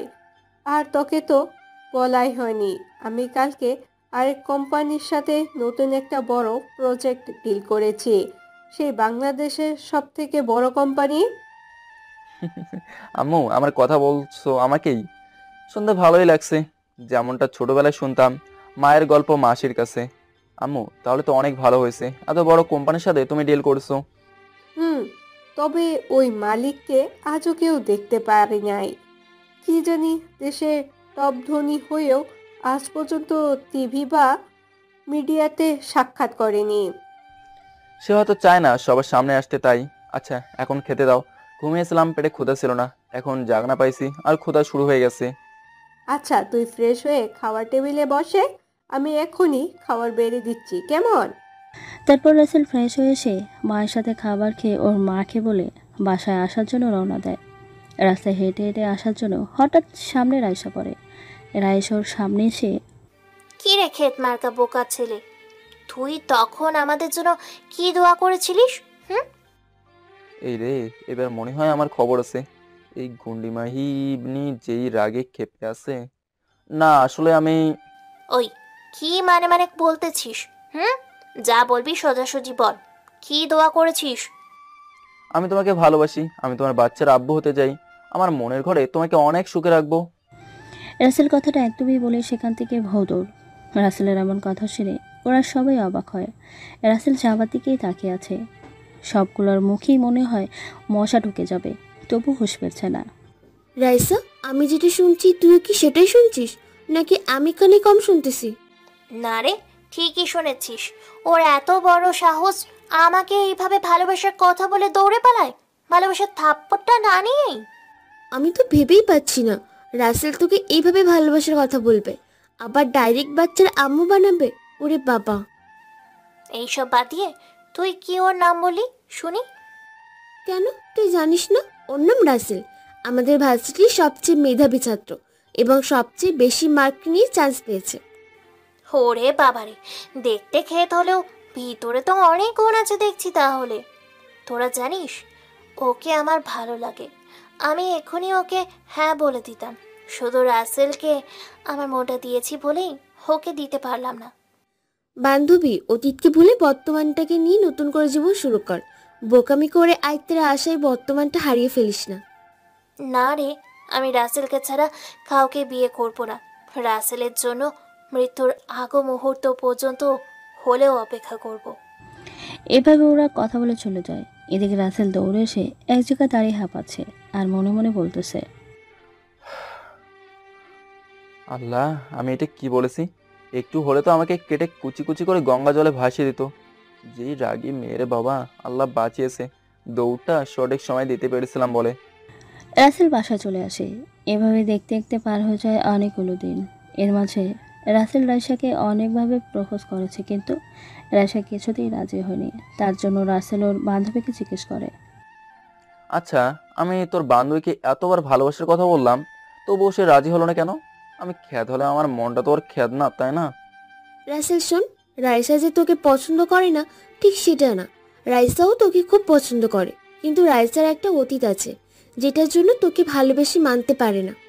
মিহির কথা শুনে রাসেল অনেকটাই অবাক হয়ে যায় আর অনেকটা অবাক হয়ে জিজ্ঞেস করে, এমন কি অতীত যেটার জন্য মনে মনে আমাকে পছন্দ করলেও সামনাসামনি এমনভাবে ইগনোর করে? শুনি। আসলে রাইসা হলো এই শহরের নামকরা ব্যবসায়ী আশরাফ চৌধুরীর একমাত্র মেয়ে। ও ছোটবেলা থেকেই রাসেল নামের একটা ছেলেকে ভালোবাসে। ছেলেটা ওর জীবন থেকে হারিয়ে গেছে, কিন্তু ও মনে প্রাণে বিশ্বাস করে রাসেল একদিন না একদিন ওর কাছে ফিরে আসবে। মিহির মুখে রাইসার বাবার নাম শুনে তো অবাক, কেননা এই রাইসা তাহলে ওর ছোটবেলার সেই খেলার সাথে। কি, রাইসা আশরাফ চৌধুরীর মেয়ে? তাহলে আমি রাইসাকে সামনে পেয়েও চিনতে পারিনি। তোর কথা তো আমি কিছুই বুঝতেছি না, একটু খুলে বলতো আসলে ঘটনাটা কি? শোন, এটা রাইসাকে ভুলেও বলিস না। আমি হলাম ওর সেই হারিয়ে যাওয়া রাসেল। আমি ওকে খুঁজতেই এই শহরে এসেছি, তবে আমি ওকে চিনতাম না। ওকে চেনার জন্য আমার কাছে একটা পুতুল ছাড়া কিছুই নেই। মানে হলো আমার কাছে মেয়ে পুতুল আর ওর কাছে ছেলে পুতুলটা আছে। রাসেল তখন ওর কাছে থাকা পুতুলটা বের করে ওদেরকে দেখায়, যেটা দেখে রাসেলকে মিহি বলে, হ্যাঁ, এটা বিপরীত পুতুল তো রাইসার কাছে আছে, যেটা দেখেই রাইসা একা একাই কথা বলে। আসলে রাইসা তোকে খুব বেশি ভালোবাসে। হতে পারে ও একটু রাগী, তবে সেটা অন্যের বিরুদ্ধে কাজে আসে। আজকে আমি অনেক খুশি। এখন ওর ভালোবাসাটাকে আমার করে পেতে একটু দুষ্টুমি বেশি করতে হবে। তোর সত্যিটা ওকে বল, নাহলে থাপ্পড় খেতে খেতে তোর জীবন নাজেহাল হয়ে যাবে দেখিস। এমনিতেই রাইসা যে রাগী রে ভাই, এমন রাগী মেয়ে আমি একটাও দেখি নাই। তবে ওর মনটা অনেক ভালো, সবাইকে সাহায্য করে, এমনকি ও নিজেই একটা এতিমখানা চালে। ওরে বাবা, আমার পিচ্চি বইটার মাঝে দেখি অনেক গুণ তাহলে। তবে পিচ্চিটাকে রাগলে সে রাগে। আচ্ছা রাসেল, একটা কথা বল, রাইসের সামনে তোকে দারোয়ানে ছেলে বলে এত রেগে যায় কেন? কেন রাগে তা জানি না, তবে আমি একজন দারোয়ানের ছেলেই, হয়তো রাইসা এটা সহ্য করতে পারে না। এভাবে ওরা আরও অনেক কথা বলে সুখী মনে রাসেলের বাড়ি চলে আসে। বাড়িতে এসেই রাসেল সামনে তাকিয়ে অবাক, কেননা রাইসা সোফায় বসে ওর মামির সাথে কথা বলতেছে। রাইসা রাসেলকে দেখেই, এই, তুই আমাকে ফলো করতে করতে এখানে চলে এসেছিস? রাইসা, তুই এসব কি বলছিস? ও তোকে ফলো করতে যাবে কেন? আরে খালামণি, ও আজকেই আমাকে ভালোবাসার কথা বলেছে। শুধু আজকেই না, প্রতিদিন ভালোবাসি বলে পাগল করে মারে। রাসেল, তলে তলে এত দূর, আর আমি বললেই সেটা ভুল, তাই না? আমি আসলে ঠিক তা নয়, এর মাঝেও একটা কাহিনী আছে। আর রাসেলের মুখে রাইসা ওর খালাকে মামি বলতে শুনে অনেকটাই অবাক হয়ে যায়। তাই অবাক হয়ে জিজ্ঞেস করে, খালামণি, এটাই তাহলে তোমার সেই ফাজিল ভাগিনা রাসেল? হ্যাঁ ম্যাডাম, আমি আপনার নানের হবু জামাই, বুঝেছেন? রাসেলের বাচ্চা, তোরে কিন্তু আমি খুন করে ফেলবো। তোকে কথা বলতে বলেছে? রাসেল, তুই গিয়ে ফ্রেশ হয়ে নে। মেয়েটার সাথে এসে ঝগড়া করতে শুরু করেছিস। তুই এমনটা কিভাবে পারিস বুঝি না। এমন ঝগড়াটি পেতনি বাড়িতে থাকলে তো ঝগড়া করতেই হবে, এটাই স্বাভাবিক, তাই না? রাসেলের বাচ্চা, তোকে তো আমি খাইছি। তারা শালা আমার সাথে লাগতে আসিস? রাইসা রাসেলকে তাড়া করে। রাসেল একটা রুমে দৌড়ে চলে আসে। রাসেল দাঁড়াতেই রাইসা দৌড়ের গতি সামলাতে না পেরে রাসেলের বুকের উপরে পড়ে যায়, আর রাসেল খাটের উপরে। আহ, কি রোমান্টিক সিন! রাসেল রাইসার কাজল কালো চোখের দিকে তাকিয়ে আছে, আর রাইসা একটু একটু রাগে ফুসফুস করতে করতে চোখের ইশারায় বোঝাচ্ছে একদম মেরে ফেলবে, কেননা রাসেল রাইসাকে বুকের সাথে জড়িয়ে ধরে আছে। রাইসার রাগের সাথে অনেকটা লজ্জাও পেয়ে যায়। রাসেল এটা বুঝতে পেরে রাইসাকে ছেড়ে দিতেই রাইসা দৌড়ে নিচে চলে যায়। এটা আমি কি করলাম? যে মেয়েটা আমাকে এত ভালোবাসে বলে, আজ পর্যন্ত কোনো ছেলেকে হাত পর্যন্ত স্পর্শ করতে দেয়নি, আর সেই আমি ওর শরীরে স্পর্শ করলাম। বাড়িটা অনেকটাই লজ্জা পেয়েছে। এদিকে রাইসার খালাকে বলে বাসায় চলে আসে। এদিকে রাসেল খাবার খেতে এসে দেখে রাইসা চলে গেছে। শুনে রাসেলের অনেকটাই মন খারাপ হয়ে যায়। এভাবে চলতে থাকে ওদের দিন। একদিন রাইসার বান্ধবীদের জোড়াজোড়িতেই রাইসাকে প্রপোজ করার জন্য একটা ফুল আয়োজন করে। রাসেল আগে থেকে সেখানে দাঁড়িয়ে আছে, আর এদিকে রাইসাকে মিহি চোখ বেঁধে নিয়ে আসতেছে। চারিদিকে খুব সুন্দর করে সাজানো ফুল আর বেলুন দিয়ে খুব সুন্দর লাগছে। মিহি রাইসাকে রাসেলের সামনে এনে চোখের বাতন খুলে দেয়। রাসেল রাইসার সামনে ফুল হাতে হাঁটু কেটে বসে আছে। রাইসা, আমি... রাসেল কথাটা বলার আগেই রাইসা সজোরে রাসেলের গালে থাপ্পড় বসিয়ে দেয়। এই দৃশ্য দেখে সেখানে উপস্থিত সব কাপড়রাই অবাক হয়ে তাকিয়ে থাকে, সাথে মিহিরাও তো আছেই। এদিকে রাসেল খুব অবাক নয়নে রাইসার দিকে তাকিয়ে গালে হাত দিয়ে আছে, আর রাইসা রাগে কণ্ঠে বলতে থাকে, কি মনে করেছিস নিজেকে? আমার ভালোবাসা এতই সস্তা? তুই চাইলি আর আমি তোকে দিয়ে দিলাম? তোর মনে আছে এ পর্যন্ত তুই আমাকে 50-এর বেশি ভালোবাসি বলেছিস, আমি রাজি হইনি। তাও কেন এমন করছিস? আমি তোকে ভালোবাসতে পারবো না, কেননা এই মনটা আজ থেকে অনেক বছর আগে অন্য কাউকে দিয়ে দিয়েছি। তাকে আমি খুব বেশি ভালোবাসি। রাইসা, আমার কথাটা... চুপ কর! তুই যদি আমাকে সত্যি ভালোবেসে থাকিস তাহলে আমার সুখের জন্য কখনো আমার সামনে আসবি না। যদি আসিস তাহলে আমি নিজের ক্ষতি করতে একটুও ভাববো না। রাইসা তুই একটা কথা শুন। মিহি, কিছু বলার দরকার নেই। আচ্ছা রাইসা, আমি আর কখনো তোমার সামনে আসবো না। তুমি যদি চাও তো আমি এই শহর, এই কলেজ ছেড়েই চলে যাব। ভালো থাকো। খুব বেশি ভালোবেসেছিলাম তোমাকে। রাসেল কথাগুলো বলে হাতে থাকা ফুলের গোছাকে সাথে সেই পুতুলটা মাটিতে রেখে চোখের জল মুছতে মুছতে সেখান থেকে চলে আসে। আর এইদিকে এখন তো খুব শান্তি পাচ্ছিস তুই, তাই না? তুই জানিস যাকে এত সময় ধরে কথা শোনালে ওকে ওকে সেটা আমি জেনে কি করব? ওকে আমি কত করে বলেছি আমি ওকে ভালোবাসতে পারবো না, কারণ আমি রাসেলকে ভালোবাসি। রাইসা, নিজের ভালোবাসার মানুষটাকে কাছে পেয়েও চিনতে পারলি না? এই রাসেলই তোর সেই হারিয়ে যাওয়া রাসেল। একবার মাটিতে ফুলগুলোর দিকে তাকিয়ে দেখ, তোর দেওয়া সেই পুতুলটা সুন্দর করে আঁকড়ে রেখেছিল। তুই বুঝলি না রে? মিহির কথা শুনে রাইসার মাথায় যেন তো আকাশ ভেঙে পড়ে। রাইসা যেন পাগলের মতো করতে থাকে। কি? ওই তাহলে আমার রাসেল? এটা তোরা জেনেও আমাকে বলিস নাই কেন? যদি আমাকে বলতি তাহলেই তো এমনটা হতো না। কি করে বলবো? রাসেল তোকে সারপ্রাইজ দিবে বলে আমাদের বলতে মানা করেছিল, তাই তো তোকে এইভাবে আমি এখানে নিয়ে এসেছিলাম। তোদের জন্য আমি ওকে কষ্ট দিলাম, এখন আমি ওকে কোথায় পাবো? রাসেল, তুমি কেন আমাকে বললে না তুমি আমার সেই পাগল? কেন দেখলে না তোমাকে যে আমি আমার হৃদয়ের মাঝে সাজিয়ে রেখেছি? রাইসা কান্না ভেঙে পড়ে। রাইসার এমন আবেগী কান্না দেখে সবার চোখে যেন পানি।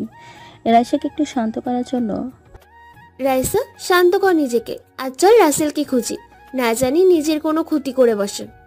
না, আমার কলিজার কিছু হতে পারে না। আমি আমার জানকে আমার কাছে ফিরিয়ে আনবো। কোথায় খুঁজবো? রাসেলের বাসার ঠিকানা তো আমরা জানি না, তাহলে কিভাবে যাব শুনি?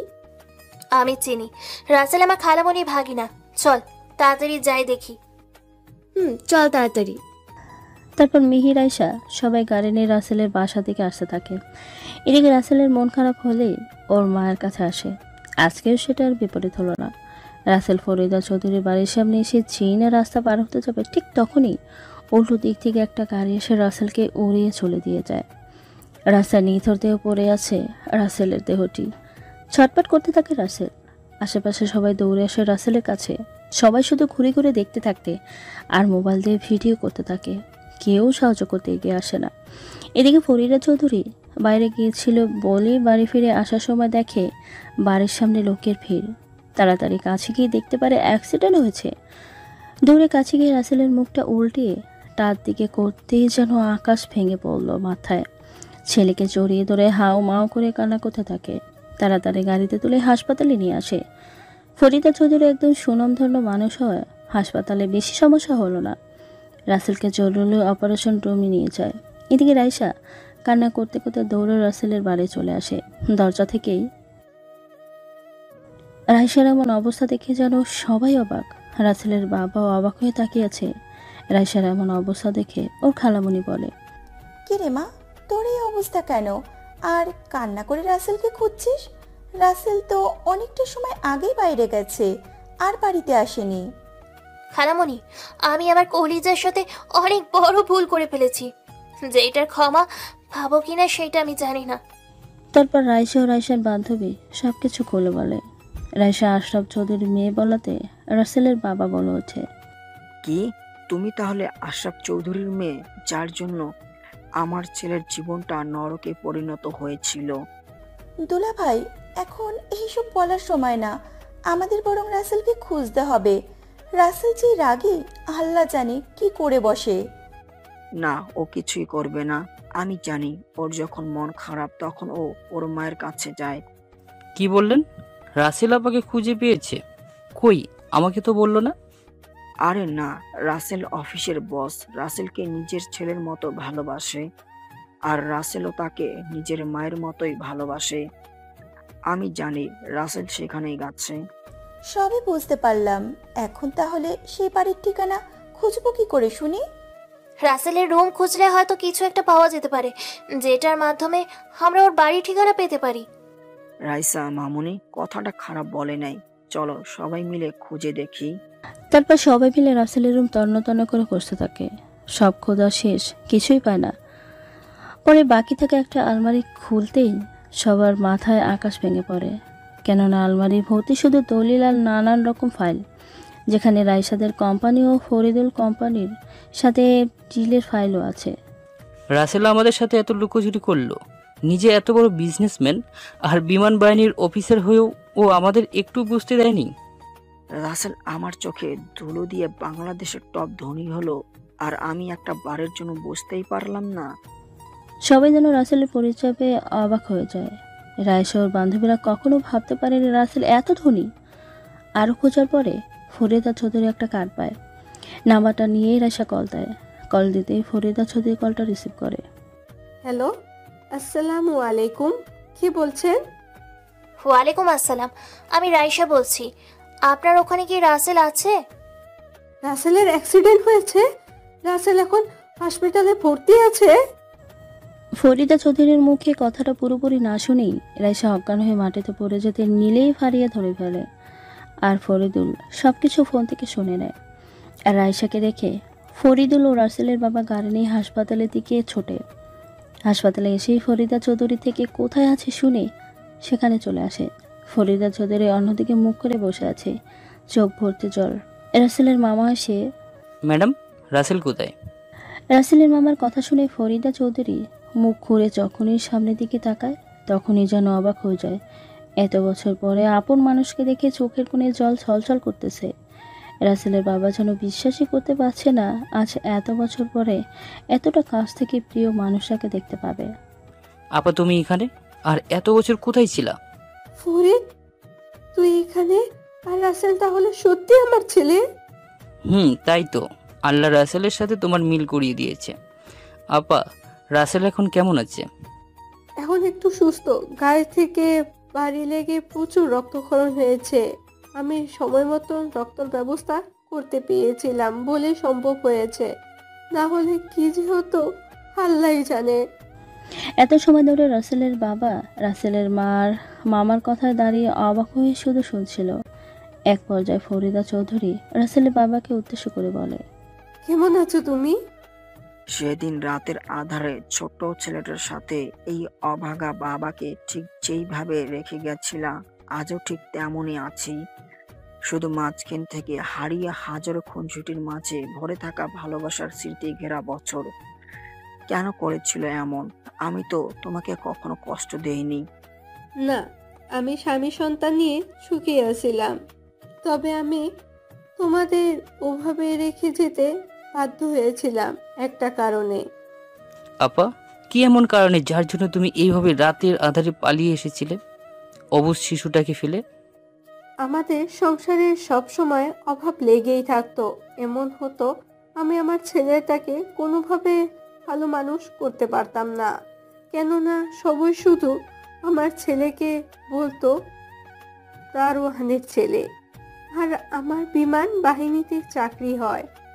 তোর দুল্লা ভাইকে বললে আমাকে কখনোই যেতে দিত না, তাই আমি রাতে আধারে পালিয়ে চাকরিতে যোগদান করি। ভাগ্যের কি নির্মল পরিহাস। 6 মাস পরে আমি চলে যাই কানাডা। সেখান থেকে যখন দেশে ফিরে আসি তখন এখানে এসে আমি তোমাদের কাউকে পাইনি। অনেক জায়গায় খুঁজেছি, কিন্তু সব সময় শূন্য হাতে ফিরে গিয়েছি। ওই আশরাফ চৌধুরীর জন্য আমাদের জীবনে এমন কাল নেমে এসেছিল। তারপর রাসেল ওর বাবার সাথে ঘটে যাওয়া সম্পূর্ণ ঘটনা খুলে বলে রাসেলের বাবা। পুরো ঘটনা শুনে রাসেলের মামা যেন বাকরুদ্ধ হয়ে যায়, আর ফরিদা চৌধুরীর চোখে যেন কান্নার বৃষ্টি অযোধ্যারা ঝরতে থাকে। এদিকে রাইসা ও ফারিয়া সাথে রাইসার বাবা মা দৌড়ে হাসপাতালে চলে আসে। রাইসার মা এসেই, আরে ফরিদা, তুই এখানে কিভাবে? আমি তো বিশ্বাসই করতে পারছি না, তোর সাথে কতদিন হলো দেখা হয় না। আরে রহিমা, তুই এখানে? আর রাসেল তো আমার ছেলে, তাই তো এখানে আমি ওকে নিয়ে এসেছি। কি, রাসেল তাহলে তোর সেই হারিয়ে যাওয়া ছেলে? ফরিদা চৌধুরীর রহিমা চৌধুরীর কথা শুনে সবাই যেন অবাক হয়ে তাকিয়েছে। কি হচ্ছে কেউ বুঝতেছে না। এদিকে আশরাফ চৌধুরী সবার পিছনে এক কোণায় দাঁড়িয়ে আছে, নিজেকে অপরাধী মনে করে। আমু, বাবা এখানে কেন এসেছে? আমার রাসেলের সাথে বাবা যা করেছে সেটার পরেও বাবা কেন এসেছে? আমার তো ঘৃণা হয়, একটা পিতা কিভাবে তার মেয়ের জীবন নষ্ট করতে পারে। মামুনি, বাবাকে নিয়ে এমন কথা বলো না। মা বাবা সব সময় ছেলে মেয়ে ভালো করেছে বলে কাজ করে, কিন্তু পরে দেখা যায় সেই ভালোটাই ছেলে মেয়ের জন্য খারাপ হয়ে দুঃখ বয়ে আনে। এটা মামুনি বাস্তব, যেটা আমি আমার ছেলের সুখের কথা ভেবে করেছিলাম। আর দেখো, আমার ছেলে দেশের মাঝে সেই দারোয়ানের ছেলে হয়েও মানুষ হয়েছে। ফরিদা চৌধুরীর কথা শুনে রাশিয়া চোখ থেকে যেন আগুন বেরোতে থাকে। এই বুঝি চোখ থেকে আগুন বেরিয়ে আসবে। এই রে, পাগলিটাকে কি কথা মনে করে দিছে, এখন তো খবর আছে। কি বললেন আপনি? আমার রাসেলকে? এই রাইসা থাম, উনি রাসেলের আম্মু, তোর শাশুড়ি, বুঝেছিস? দারোয়ানের ছেলে বলাতে তোর যদি এতটা লাগে তাহলে তার কতটা লাগবে ভেবেছিস? সরি শাশুমা, আসলে বুঝতে পারিনি, আমাকে ক্ষমা করে দিন কেমন? না হলে কিন্তু কান্না করব। এই রে, আমি এতদিন এই এক পাগলকে নিয়ে জলে মরছি, আবার সাথে আরেকটা পাগলি যোগ হলো। আমি এখন দুটাকে কিভাবে সামলাবো? শাশুমা, শুধু পাগল পাগলি না, বরং কয়েকদিন পরে আরো ডজন খানেক জ্বালানোর মানুষ নিয়ে আসবো। রাইসা কথাটা বলেই জিপায় কামড় দিয়ে ওর মায়ের পেছনে লুকিয়ে পড়ে। আর সবাই এমনটা দেখে তো হাসতে হাসতে শেষ। এদিকে রাসেলের জ্ঞান ফিরে আসে, সবাই রাসেলকে দেখে আসে। আর ফরিদা চৌধুরী ওর আসল মা জানে রাসেলের মনে খুশির যেন কোনো কমতি নেই। এদিকে সবাই শেষে রাইসাকে জোর করে সবাই ভেতরে পাঠিয়ে দেয়, কেননা রাইসা রাসেলের সামনে যেতে খুব করে ভয় পাচ্ছিল। রাইসা রাসেলের সামনে এসে মাথা নিচু করে দাঁড়িয়েছে, কিছুই বলছে না, যেটা দেখে রাসেলের খুব করে হাসি পাচ্ছে। দেখছো, পাগলিটা ঠিক আগের মতোই আছে। আমি রাগ করলে উনি কিসের কি রাগ আমার ভাঙাবে, কিন্তু না, বরং আমারই মহানের রাগ ভাঙাতে হয়। সবই কপাল আমার। এই যে ম্যাডাম দাঁড়িয়ে থাকবে নাকি কিছু বলবে? না, এবার আমি কিছু বলবো না, তুমি বলো। আমি তো তখন অনেক কিছু বলেছি, তাই তুমি কষ্ট পেয়েছো, তাই এখন আমি একটু কষ্ট পাই, তাহলেই সমান সমান। পাগলি একটা, তুমি সেই আগের মতোই আছো, একটুও পরিবর্তন হওনি। আমি এখন কত পরিবর্তন হয়েছি। আগে ছিলাম নিজেই একটা বাচ্চা, আর এখনই আমি একটা বাচ্চার মা হব। ইস, খুব বাচ্চার মা হবার শখ, তাই না? বারে, শখ হবে না কেন বলো? আমি আর তুমি মিলে আমার শ্বশুর শাশুড়িকে জ্বালামু, তাহলে আমার বাবা মা তো ফ্রি থাকবে, তাদের জ্বালানোর জন্য তো তাদের নাতিপুতি দিতে হবে, তাই না? ওরে আমার দুষ্টু পাখিরে, কত বোঝে যতটা আমি নিজেই বুঝি না। এভাবে ওরা খুনসুটি করতে থাকে। এমন খুনসুটির মাঝে কেটে যায় 10টা দিন। এই 10 দিনে রাইসা হাসপাতালে রাসেলের সেবা করেছে। একটা মুহূর্তের জন্য রাসেলকে একা রেখে কোথাও যায়নি। এভাবে কেটে যায় কয়েকটা দিন। এখন রাসেল পুরোপুরি সুস্থ, তাই পরিবারের সবাই মিলে রাসেল আর রাইসার ধুমধাম করে বিয়ে দিয়ে দেয়। চৌধুরী পরিবারের সবার মাঝে যেন খুশির কোনো কমতি নেই। এদিকে রাইসা বধূ বেশি খাটে বসে আছে আর রাগে ফুসতেছে, কেননা ঘড়ির কাঁটা 2টা ছুঁই ছুঁই, তবুও রাসেল আসতেছে না। কেননা রাসেল একটা প্রজেক্টের কাজ নিয়ে খুব ঝামেলায় পড়েছিল, তাই সবাই মিলে ঠিক করলো দেখেই এমনটা। রাসেল ধীরে ধীরে দরজা খুলে ভেতরে প্রবেশ করে। আল্লাহ, আজকের মতো বাঁচিয়ে নিও। মহানের যেই রাগ, না জানি আমাকে পাটায় তুলে মরিচের মতো পেশি কিনা। রাসেল একটু সামনে এগিয়ে যাচ্ছে তো 2 পা পিছিয়ে আসতেছে, কেননা রাইসা ঘোমটা খুলে আগুন চোখে তাকিয়ে আছে। আইলি কেন রুমে? হ্যাঁ, যা বাইরে গিয়ে গল্প কর, তোকে আমার রুমে আসতে হবে না, বের হ আমার রুম থেকে। এ রে, মহারানী তো সেই খেপেছে। সোনা পাখি, সরি, আসলে তোমার বাবা আর তো শাশুড়ি আর তোমার ওই হিটলার খালু আমাকে দিয়ে এত এত প্রজেক্টের কাজ করালো, এখন বলো দোষ কার? কুত্তার বাচ্চা, তুই তাদের প্রজেক্টের কাজ করছিলি এত রাত পর্যন্ত, তাহলে আমার প্রজেক্ট নিয়ে কাজ করবি কখন? তোমার প্রজেক্টের কাজ আমি কালকে সুন্দর করে দেবো, কেমন?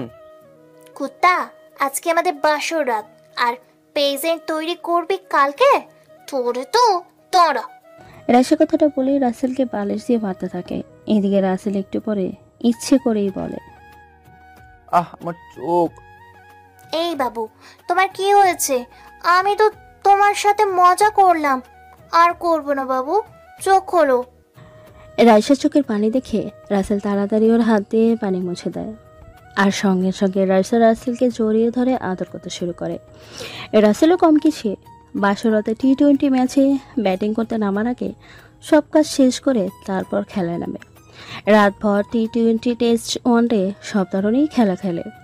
সকালে রাসেল ঘুমিয়ে আছে। চারিপাশে পাখির কিচিরমিচির আওয়াজ। দক্ষিণে জ্বালানা দিয়ে আসা হিমেল হাওয়া রাইসার সদ্য গোসল করে আসা চুলগুলো এলোমেলো করে দিচ্ছে। লম্বা চুল বেয়ে ফোটায় ফোটায় পানি পড়ে পিঠ থেকে যেন কোমর পর্যন্ত ভেজে রেখেছে। রাইসাকে দেখতে খুব সুন্দর লাগছে। রাসেল এখনও উঠছে না বলে রাইসা রাসেলের পাশে বসে ওর মুখের উপরে একটু ঝুঁকে ভেজা চুলের পানি চোখের উপরে দিতেও রাসেলের ঘুম ভেঙে যায়। ওই আর কত ঘুমাবা? ওঠো, কত বেলা হয়ে গেছে, তাই না? আমার পাখিকে তো আজকে খুব সুন্দর লাগছে। ওহ জান, এভাবে আমার সামনে এসো না, নিজেকে সামলে রাখতে পারি না। উফ, তুমি কিন্তু আবার দুষ্টুমি করবে না, বলে দিলাম। রাতে একটুও ঘুমোতে দাওনি, আবার এখন এসব শুরু করতেছো, তাই না? দুষ্টু একটা। বউটা আমার, তাই যখন ইচ্ছে তখন মন ভরে দুষ্টুমি করবো, বুঝলে? এখন জামাইটা তোমার, তুমি যা ইচ্ছা জামাইয়ের সাথে করতে পারো। নাও, এত ঢং করো না। আম্মু এসে কয়েকবার ডেকে গেছে। এত দেরি করে উঠলে সবাই কি বলবে ভেবেছো? ওঠো, পানি দেবো কিন্তু এখন। রাসেল রাইসার কথা না শুনে রাইসার ঠোঁটের উপরে নির্যাতন করতে শুরু করে দেয়। বেচারি রাইসাও আর নিজেকে ধরে রাখতে না পেরে রাসেলের সাথেই তাল মেলায়। অনেকটা সময় পরে, এখন উঠে তাড়াতাড়ি ফ্রেশ হয়ে আসো, যাও। একসাথে নিচে যেতে বলেছে আমার হিটলার শাশুড়ি। আমার লক্ষ্মী আম্মুকে তুমি হিটলার বলো কেন? আমার শাশুড়িকে আমার যা ইচ্ছা তাই বলবো, বুঝলে? এখন তুমি তোমার কাজ করো, যাও। রাসেল একটু ফ্রেশ হয়ে এসে রাইসাকে নিয়ে নিচে নেমে এসে সবার সাথে নাস্তা করে নেয়। এদিকে রাইসার বাবা মোবাইলে হঠাৎ একটা কল আসে, যেটা শুনে তার মাথায় যেন আকাশ ভেঙে পড়ে। বাবার এমন অবস্থা দেখে রাইসা জিজ্ঞেস করে, বাবা, তোমার আবার কি হলো যে খাবার সময় ফোনের কথা বললেই এমন বলতেছো? মারে, আমার সবকিছু শেষ হয়ে গেছে। আমি পথের ভিখারি হয়ে গেছি। কে যেন আমার সবকিছু নিজের নামে করে নিয়েছে। শ্বশুর মশাই, আপনার এত সুন্দর মেয়ের জামাই ছাড়া কে আর নেবে বলেন? আমি ছাড়া কি আর কোনো ক্ষমতা আছে নাকি আপনার ব্যবসায় লস ধরিয়ে সব নিজের করে নেবা? কি বলছো? তার মানে আমার সবকিছুর পিছনে তোমার হাতে আছে? কেন থাকবে না? আর মনে পড়ে আপনি নিজেই আমার ব্যাগে টাকা রেখে 3 দিন জেল খাটিয়েছিলেন। অর্থের অহংকারে মাটিতে পা না রেখে আমি গরিব বলে আপনার মেয়ের সাথে মিশতে না পারি কত কি করছেন। সেই মেয়ে আজকে আমার আদরের বউ। বাবা, কোথায় গেল সেই অহংকার? বাবা, তোমার পায়ে পড়লো আমার কম হবে, প্লিজ আমাকে ক্ষমা করে দাও। আমি তোমার সাথে অনেক অনেক কিছু করেছি। কেউ ভুল করার পর যদি ক্ষমা চায় তাহলে তাকে ক্ষমা করা উচিত। আপনি আপনার ভুলটা বুঝতে পেরেছেন, এটাই অনেক। আর আপনার সব সম্পত্তি আমি রাইসের নামে করে দিচ্ছি। এটাই ভালো হয়েছে। আমাদের সবকিছুর মালিক তো এখন তোমরা দুজনেই, তাই না? না আম্মাজান, আমার এইসবের দরকার নেই। আল্লাহ আমাকে অনেক অনেক দিচ্ছে, এটার জন্য আলহামদুলিল্লাহ। আমি শুধু শ্বশুরমশাইকে বোঝানোর জন্যই এটা করছি যে টাকা জিনিসটা খুবই খারাপ, একজনের কাছে কোনোদিন থাকে না। আজ আমার কাছে আছে তো কাল অন্যজনের কাছে। রাসেল, তুমি আসলে আমার চোখ খুলে দিয়েছো। আমি অর্থের অহংকারে নিজেকে সব সময় বড় ভাবতাম, গরিবদের মানুষ বলেই মনে করতাম না। সেই ভুলটা আমার চোখের সামনে থেকে সরিয়ে দিয়েছো। বাবা, হয়েছে, এখন খেয়ে নাও। আমাদের আবার একটা প্রজেক্ট তৈরি করতে হবে তোমাদের উপহার দেওয়ার জন্য। মানে তোর পিছনে কদার আমি কিছুই বুঝি না। কি যে বলস তুই ভালোই জানিস। আরে বুদ্ধু, আমাদের নাতি নাতনি উপহার দেবে সেটাই বলতেছে, বোঝে না গাধা একটা। রাইসার মায়ের এমন কথা শুনে সবাই যেন হাসতে থাকে। আর রাইসা তো পাহাড় সমান লজ্জা পেয়ে দৌড়ে রুমে চলে আসে। এদিকে রাসেল খাবার খেয়ে রুমে চলে আসে। রাইসা, তুমি কি বলবে? তোমার একটু কথা মুখে পেজে আসে না, তাই না? আমি এত বুঝি না। আমার ফুটে ছেলে মেয়ে লাগবে, বুঝলে? আমি একা একা থাকি, খেলা করতে পারি না, তাই আমার খেলার সাথী চাই চাই, বুঝতে পেরেছো? ওরে বাবা, ছেলে মেয়ে চাই? আসো তাহলে শুরু করে দেই ছেলে মেয়ে আমার মিশন। এভাবে ওদের ভালোবাসার সংসার দুষ্টু মিষ্টিতে ভরে সামনের দিকে এগিয়ে যেতে থাকে। সবার কাছে একটাই চাওয়া, বাবা মেয়ের সাথে সবসময় ভালো আচরণ করবেন, হোক না সে শ্বশুর শাশুড়ি বা নিজের বাবা মা। আর যদি কাউকে ভালোবাসেন তাহলে তাকে ভালোবেসে সারা জীবন আগলে রাখবেন। আগলে রাখতে না পারলে ভালোবাসা করে পবিত্র ভালোবাসাটাকে নষ্ট করবেন না। ভালো থাকবেন সবাই। আবারও আসবো আপনাদের মাঝে নতুন কোনো গল্প নিয়ে। আল্লাহ হাফেজ।